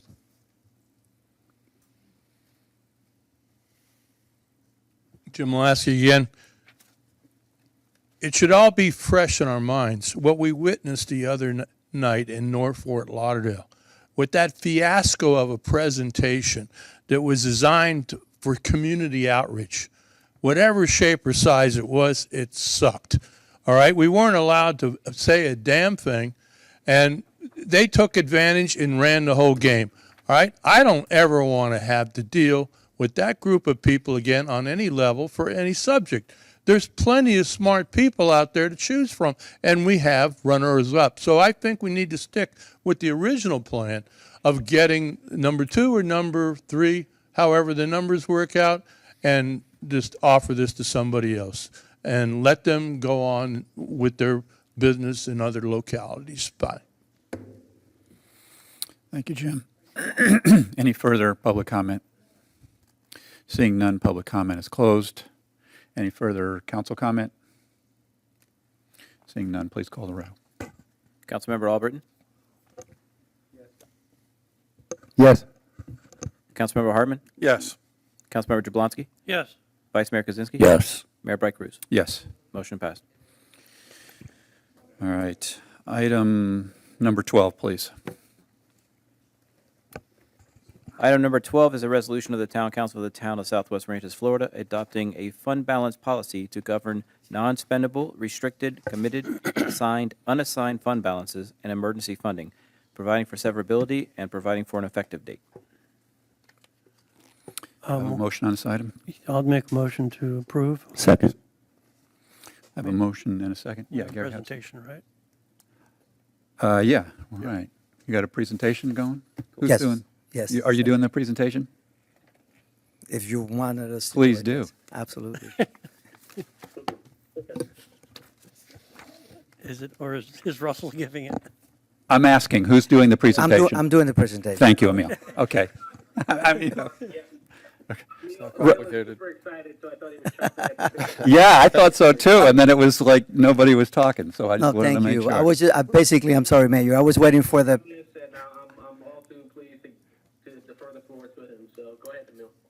Thank you, Russell. The excitement is too much for me to speak about it, but Great. we have been working based on council directive and the finance team and Russell. We have been working in putting this policy together, and pretty much we're trying to make this quick, but at the same time, there's some terminology that we need to have to discuss. So hopefully, it's not boring for the public and council.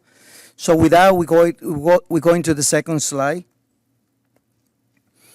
How do we get where we are? Well, basically in 2009, the Governmental Accounting Standard Board, which is referred to as GASB, issued Statement 54, which is what municipalities have been abiding since 2011.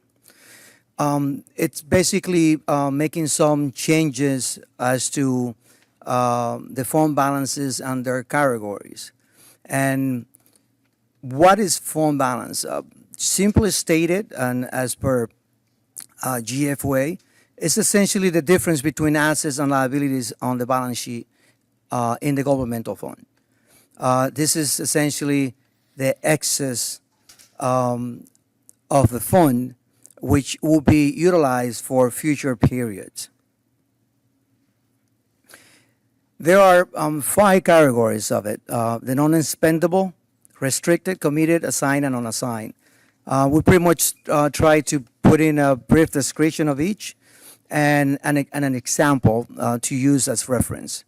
We're going to be concentrating on the assigned fund balance, which is essentially where we're going to be pulling as for reserve and utilizing the GFOA best practices.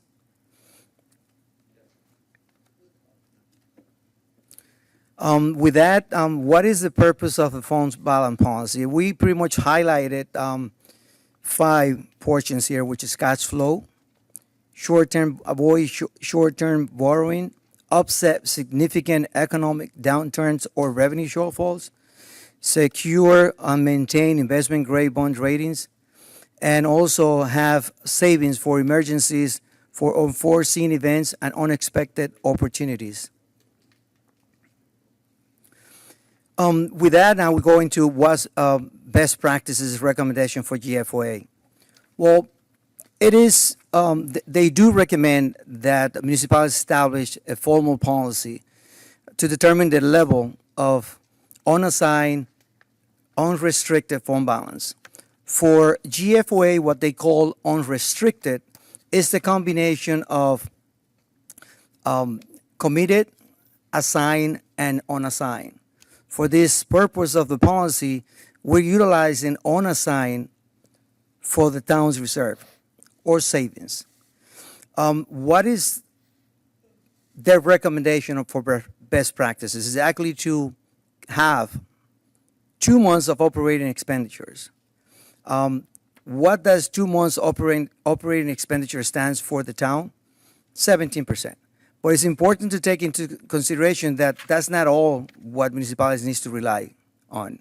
It has to be location, proximity to water, certain events, exposure to certain events, and unknown events, just like COVID-19 in 2020. With that in mind, we're going to the next slide to highlight what would that represent to the town. 17%, we use in fiscal 2023 audited financials. On fiscal year 2024 adopted, that was I just want to, for clarity to the public and council, there was a slight error on the language. It's supposed to be fiscal year 2024 projected budget numbers.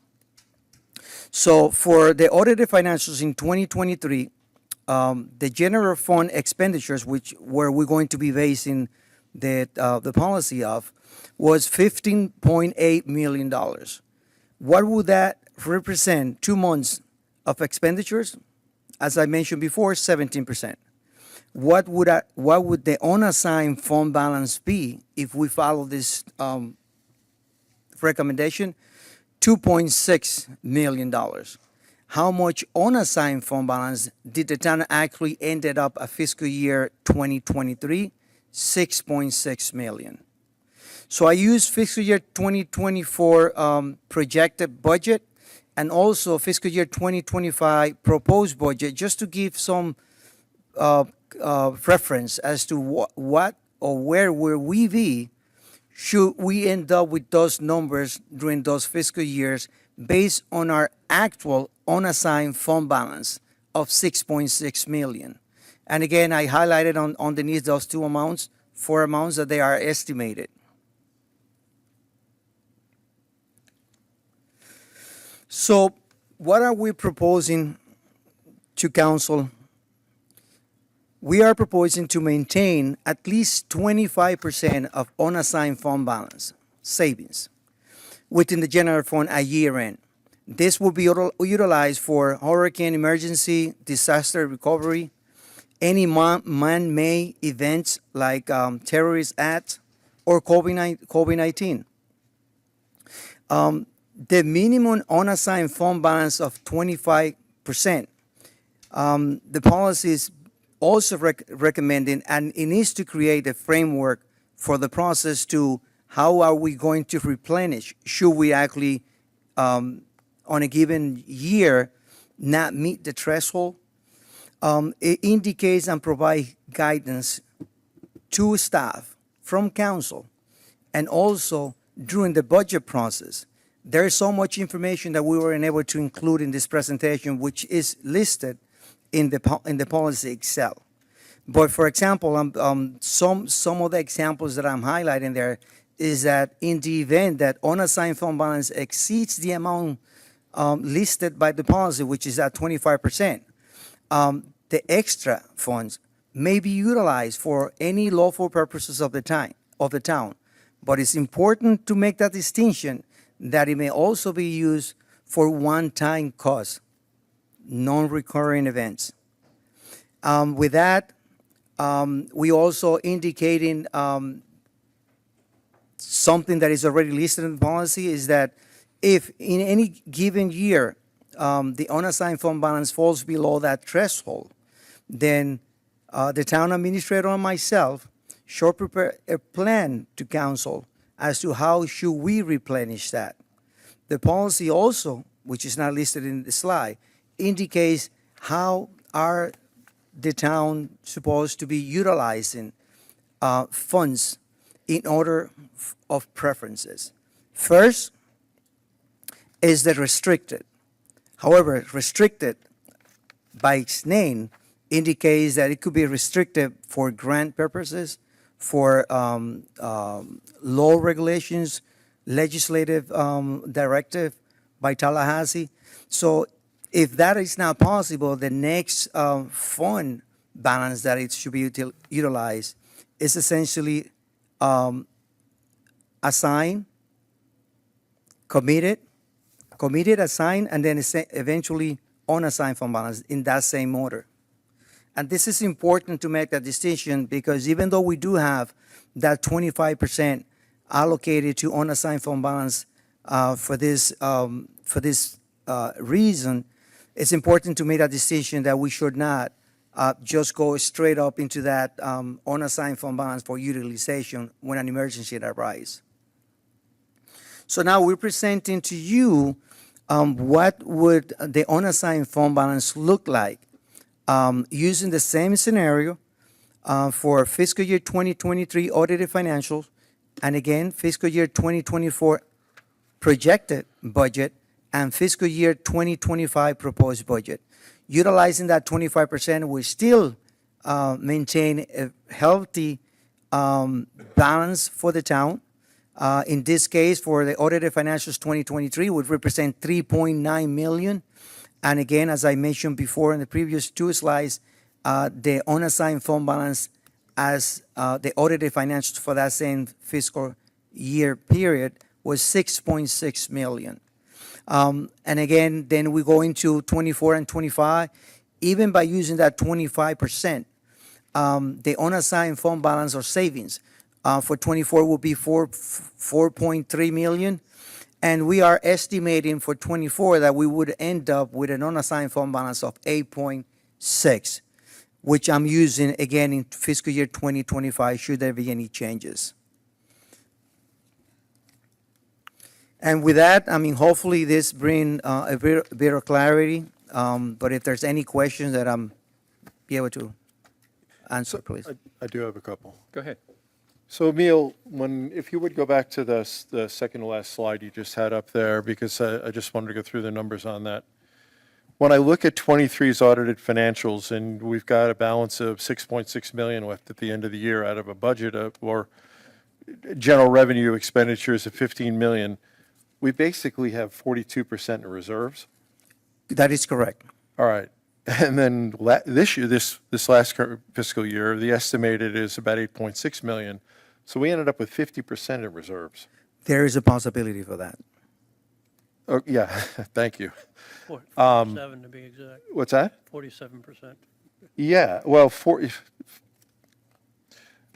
I guess my point is that, I mean, 25%, I was ready to argue. I was thinking, maybe we should go from 70 to 20 until I saw these numbers. It seems like we need to spend more money, guys. Well, We've got I huge wouldn't- reserves left here. I'm Well- serious about it. I don't mean we should go on a drunken Yeah, Sally be careful spending what you spree. say. Yeah, Yeah, of that's fine. course, Yeah, of yeah. course. But, we're tying up, we're basically leaving a lot of capital in the bank. So I like the idea of this policy. That's why we're doing the policy. Yeah, That- yeah. You just made the point of exactly why we're doing what Well, we're I'm not arguing Yeah, against no, it. I'm no. trying to support it, but I'm surprised at our numbers. Yeah, the genesis of all this was at the prior meeting. Yeah. When we decided to continue with the rebates. Right. For the, not rebates, but, to yeah. pay the overages. assignment of the pay Right. down of the fire and the. The Yep, fire yep. and the waste. All for it. Yeah. So to your point, Bob, so what this is about is that each year we put together a budget of what we think the expenses will be. And certainly there is some contingency money in there beyond, so that if things going to run over, that we don't need to do a budget adjustment. But frankly, the way we run this town and the staff that we have in place and have had in place is incredibly efficient. Right. We are a contract town where we bid out contracts, and so we don't have that bureaucracy that grows up over time. We do an incredible job, and I mean we, mostly the staff, but I guess we're part of that, so, but we give that direction, obviously, as well. So we have had exactly what you're pointing out, Bob. It's a great point, that each year, basically those contingencies are building up. And to Gary's point, what we've done is now started basically allocating that back to the residents. Here we are having the third lowest millage rate in all of Broward County, and our problem is that we're accumulating cash. Yeah. Right? So it's a good problem to have, but we need to be aware that our residents, it's their money, and that's why we're having this conversation, is to put a policy in place so that we can feel good about returning that money basically to our residents in the form of other services and things I'm like glad that. you used that That's the word. key. That's the key. I mean, if we're sitting on this kind of cash, it's not ours to hoard. Right. We really need to be investing in capital projects or improving our services. Correct. And it's only going to compound even more, as Keith mentioned earlier, as we go through this process with the 3P. Right. And all of a sudden we lose all that interest expense that's going to accumulate even more, So it's a great problem to have, but it still is a problem because we need to be true to our residents and make sure that we're, number one, not overcharging them, and number two, any excess we have, that we use it in the proper fashion. So that's kind of what this is about. I appreciate Emil and his team going through all this work to put together a plan based on that 25% direction that we gave them, which is still 8% above what's really required. So, And quite frankly, Mayor, if I might, that 25 GFOA best practices actually calls for 2 months of operating expenses. That 25% makes the town be able to sustain 3 months rather than the 2. Right. Quarter. And on top of that, the 2 months of operating expenses GFOA best practices is with the utilization of committee assigned and unassigned fund balance.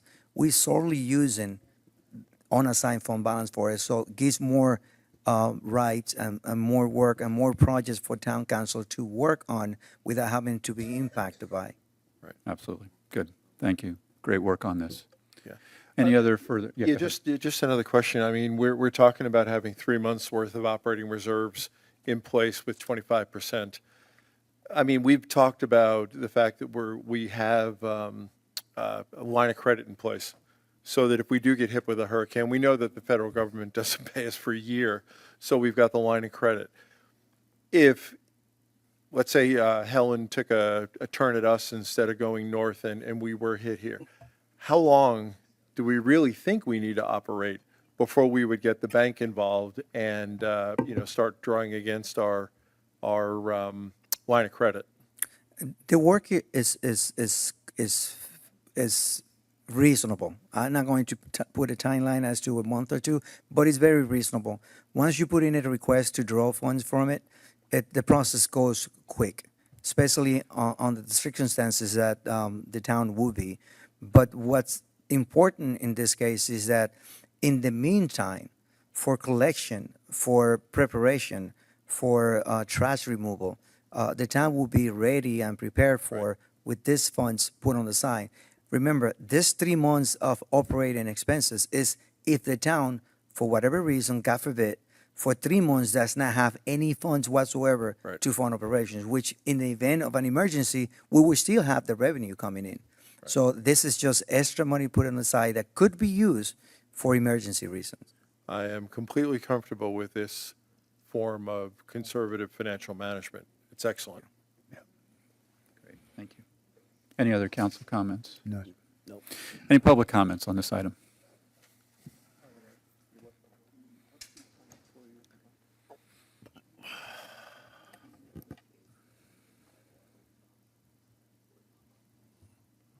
So it's this question of capital allocation here.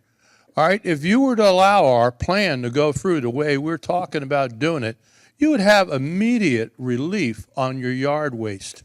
Okay, it just has to be clean in order to optimize the whole plan. And that's what we got to look at here. But imagine how much money we could save you that you're going to get reimbursed for anyway, plus we're going to collect franchise taxes on that too, which you own the garbage. You control the garbage. Just let us do the garbage. All right? I'm talking yard waste, and we want to work towards a permit to get organic waste, food scraps added to the pile to increase the productivity from 2 years to farm down to approximately 80 days to farm. All right? And composting. It can all be done. We'll work it out. But again, let's invest $50,000 and see what we can come up with, because we got a lot more work to do to satisfy every government agency involved. And I implore you to invest the money. Thank you, Jim. Lori Parrish, is your approximate budget 24 million or 32 million for the year? It's like 23.2 million. Right, because if it's 22.2, $8 million is a lot more than 25%. Thanks. 37. Yeah, that's, What's the budget? we'll answer that question. Thank you, Okay. Laurie. Go ahead, Emil. Okay, thank you, Mayor. The budget is 32 million. The policy is based on general fund expenditures, which is estimated, not estimated, that's what we are actually proposing, 23 million. The unassigned fund balance associated to it is the $6.6 million within the general fund for savings or that the town can utilize. So that the unassigned fund balance policy is not essentially for the budget as a whole, just for the general fund, which is the main fund that rules the operations and that manages the operations of the town. Gotcha. Thank you for that clarification. Very quick, Laurie. This isn't a back and forth. Okay, because what I don't understand, if 3 months is $8 million, then what wouldn't 12 months be 32?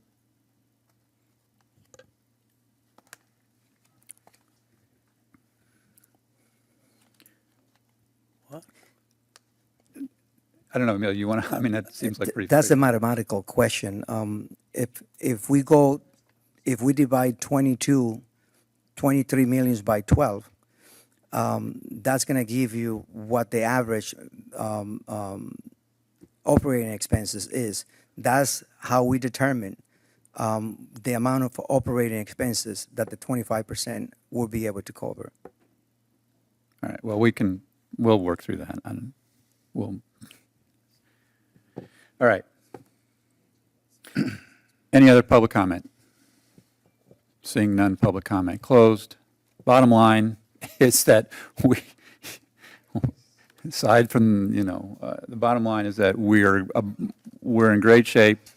We're well above what we need to be, and our goal is to be able to reallocate some of this money so that it can go and benefit our residents. That's the bottom line. All right, please call the roll. Councilmember Albritton? Yes? Councilmember Hartman? Yes. Councilmember Jablonski? Yes. Vice Mayor Kaczynski? Yes. Mayor Bright Cruz? Yes. Motion passed. Thank you. All right, item number 13, please. Item number 13 is a resolution of the Town Council of Southwest Ranches, Florida, supporting the creation of a tri-party agreement between the Town of Southwest Ranches, the School Board of Broward County, and the South Florida Wildlife Center relating to the future use of the School Board of Broward County's property generally located of Sheridan Street between Southwest 185th Way and Southwest 190th Avenue, containing the parcel ID 513-901-01-0058, supporting the School Board of Broward County entering into a 99-year lease agreement with the South Florida Wildlife Center to use the southern 7 acres of the property in consideration of the town's removal of the deed restriction for the remainder of the property that limits the property to a public school educational facility, supporting the development of the remainder of the property for residential uses in conformity with the town's rural ranches zoning district and providing an effective date. Gentlemen, please let the mayor second this. All right, I make a motion to approve. Would he have to, would the chair Second. can't second? No, I can't make a motion, but I can always second. Oh, okay. So I will second it, and I appreciate that. This is a project that I am extremely excited about. I've been reporting it back to you all on occasion as we've made progress. We have made huge progress in the last 30 days. We met with the Broward County School Board, went to one of their workshops. I'm pleased to tell you that they were extremely supportive of the idea. They wanted to take action right there, and then there was some wording issues, and so we weren't able to do that. But they were extremely supportive, which was fantastic. We had the hiccup where the superintendent changed, and so we kind of had to, we got to, you know, the 4 or 5 steps down the road, and then we had to go back to the first step again and start over again. But we are well on the way, and I just want to do a call out to Russell and Keith for helping us put this together. And we have a very special guest that I'm going to introduce in just a second, who has been obviously key to this as well. But just as a matter of background, so what we have done is after we got back from the school board and they gave their let's get this done and let's get this done now kind of direction, we met with the staff of the school board, and we kind of nailed down what the next steps are, the documents, one of which is what we're going to be voting on this evening. There's another similar resolution like this that's going to the school board, so we will get their official approval. And then we are also working on the tri-party agreement itself that we'll all be signing. So this is step one of all those approvals. And so then we'll be moving there. And then we met with the board of directors of the South Florida Wildlife Center and could give a presentation to them. And the only reason why this is all possible is because of a special guest that we have in our audience tonight, Alessandra Medre, and she is the executive director of the South Florida Wildlife Center. She does an incredible job, and we're thrilled to have her this evening. So if she can just... Mr. Mayor, Vice Mayor, and members of the council, you cannot even imagine how excited I am tonight to be here in front of all of you. And I really would like to thank the mayor, his leadership, and all his staff for helping us to get to this point. Without their help, we would be nowhere. I don't know if all of you are familiar with the South Florida Wildlife Center, but we are the largest wildlife center in the entire state of Florida. We intake more animals than any other wildlife center in the state. We have an average of 8,000 to 9,000 animals a year. But also, besides being a premier veterinarian medical center, we are also a teaching hospital. We teach the new generation of veterinarian students that they are almost graduating from all the schools from all over the world. They come to learn from us. They do an internship with our doctors, our wildlife rehabbers, and also we are the premier educational facility when it comes to the wildlife in the Tri-County area. Last year alone, we have touched more than 90,000 residents here in Broward County in person. We went to 157 schools, elementary schools, where we bring our ambassador animals to the schools to show the kids and also teach them why it's important, wildlife is important, conservation of these species is important, how we can peacefully coexist with them. And we would not be here today without the help of the town of Southwest Ranches, the mayor, Mr. Polyakov, and all the other staff that they contributed us to make grounds with the school board. I don't know how complicated this process was. I never worked with the school board except we are going to the schools to present to the kids. But the bureaucracy behind it was like overwhelming. And if it wasn't for these gentlemen and all the staff here, we would not be near what we are, here today. So I really want to thank all of you and the town of the Southwest Ranches for welcoming us. We hope you will welcome us because we basically share your values. We really deeply care about the environment, preserving what we have, preserving the environment, preserving everything that we can for the future of wildlife. So I hope that you will be excited as we are as we bring a premier wildlife hospital and educational center that it will be for free for all the residents of the town and all the schools in Broward County. Thank you. Awesome, thank you. Mr. Mayor, All can, right. can I ask her one? Sure. Can you stick around after the meeting? All right, thank you. Great. Any other comments from the council? Yeah, South Florida Wildlife Center is the charity that gets the most of my charitable donations. And I'm very, very happy to be writing that check to you folks every year. Nice. I really enjoy going to those folks. Yeah. I can't tell you how many times I've been to your facility over the years, either dropping off or just going to visit. Yep. It's going to be so nice to be able to go 10 minutes away rather than a Exactly. 45-minute drive Exactly. to the Right. facility. And you belong in our neighborhood. Good job, Mayor. Yeah. Yes, Thank you. great job, Steve. Good job, Steve. Couldn't be more excited to see this all coming together. The synergies between the Wildlife Center and Southwest Ranches, it's like we were meant to be together. So it's Absolutely. exciting to see. And there's still a ways to go. There's, but I think we've done a huge part of it. And I also just want to give a special shout out. Keith jumped in there, volunteered to do a lot of the. If we had put these agreements in the hands of Broward County Schools to do them, who knows when they would get done, right? And we are on a timeline, so appreciate Keith being willing to jump in there and do that as well. So is there any, public comment, please?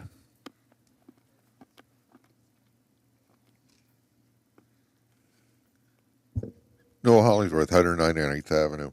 As Bob said, it's going to be a lot better driving 10 minutes away than an hour away. Over the years, I've taken quite a number of animals over there that have been hit on Griffin Road and dropped them off, and they see them shaking their head, and you call back a couple of weeks later, yeah, the animal made it. Yeah, it's got a limp, type situation. But, being that all of us have rescued animals and everything out here, and it's part of us. We have the horses and the cattle and everything else and the sheep. And the Wildlife Center is just another part of us. It is. It always has been. We have driven further than anyone else in the county to get there. Yet we go there, and we've taken animals there. I took it maybe 3 times a year. Something that was hit on Griffin, a tortoise, a bobcat once. That was fun. So anyway, but to have them here and have them part of us and have the high school kids and the middle school kids do their hours there, that's so much better. Right. I love Nobody it. wins. So I welcome them, and I think they're going to be a great plus to our town.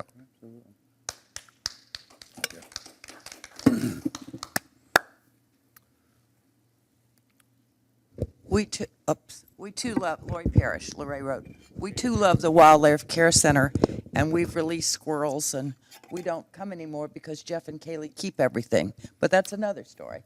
But one of the things that I'm concerned about, because I watched the school board meeting that the mayor and Russell attended, and the staff was talking about the $3 million worth of work that needed to be done for jurisdictional wetlands. And Mayor, your comment was, don't worry about that, let the town worry about that. So, I'm a little worried about the $3 million. I don't know if there were conversations before or something, but is there $3 million worth of wetland work to be done? Thank you. Any other public comment? Seeing none, public comment closed. Yeah, I'll address that. So yeah, there is wetland work to be done, but it's not going to be done. It's not the responsibility of the town. When I said we'll let the town worry about that, was what I was referring to is we will get the town will get the groups together and we'll figure that out. And so what's going to happen is there's approximately 30 acres out there. 7 of it is slated to go over to the Wildlife Center, and we will work with them to try and work out some sort of a wetlands issue. Fortunately, they're only putting their they like the wetlands, right? That's part of what gives them the natural habitat that they want. So while they get 7 acres, they're not building on 7 acres, they're building on much less than that. And so they will have wetlands there that will be able to go towards that mitigation. On the other side of it, the other remaining piece, that's going to be not the obligation of the school board, that's going to be the obligation, the plan with that is to make that into residential, either 1 acre or 2.5 acre residential homes there that will go to a developer, probably 2 acres, yes. That's what we would do. Actually, it is 2 acres. We had discussed that, so I don't know why. But anyhow, that's what it'll be. And so it'll be regular residential homes, and whoever develops that, that's going to be up to them to do with the wetlands. Yep. So, yeah, so I feel good about the wetlands. It's a great question, but I feel good about the wetlands. It's certainly not going to fall on the taxpayers of Southwest Ranches. All right.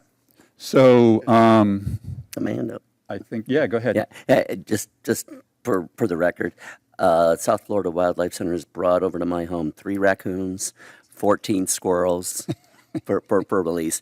And I personally have brought many squirrels over there. And some of you folks may remember a couple of years ago, I actually helped rescue an injured vulture that was brought to your facility.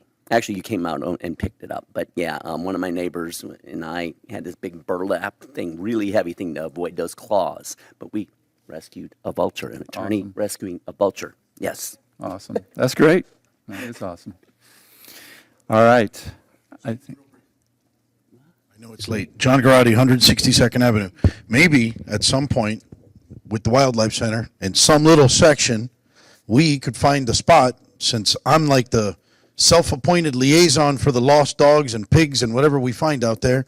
Maybe some corner of the world we can maybe approve something like that at some point, because we can talk about that. You know, somewhere, somehow. I'll volunteer whatever let's time get- I have left. Let's start with what we got to Yeah, start let's with, right? get past this one. Just a before little we- area for the other animals, but Right. thank you. Yeah, thank you. All right. Rescuing a vulture. Public comment closed. Again. All right, good.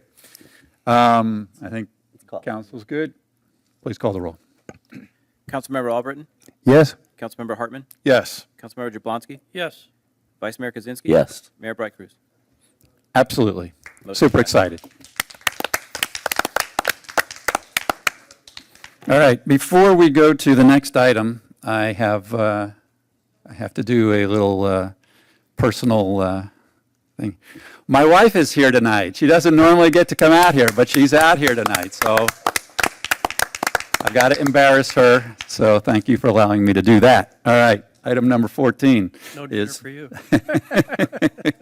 is the minutes from August 8th, 2024.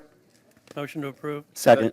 Third. We have a motion, a second, a third. And is there any additions, corrections to the minutes from council? Seeing none. From the public, any additions, corrections to the minutes? Seeing none. Public comment closed. Please call the roll. Councilmember Albritton? Yes. Councilmember Hartman? Yes. Councilmember Jablonski? Yes. Vice Mayor Kaczynski? Yes. Mayor Bright Cruz? Yes. Motion passed. Awesome. To adjourn. Thank you all for coming out and Thanks. for hanging out till 9:25. Really appreciate it. Have a wonderful evening. Good night.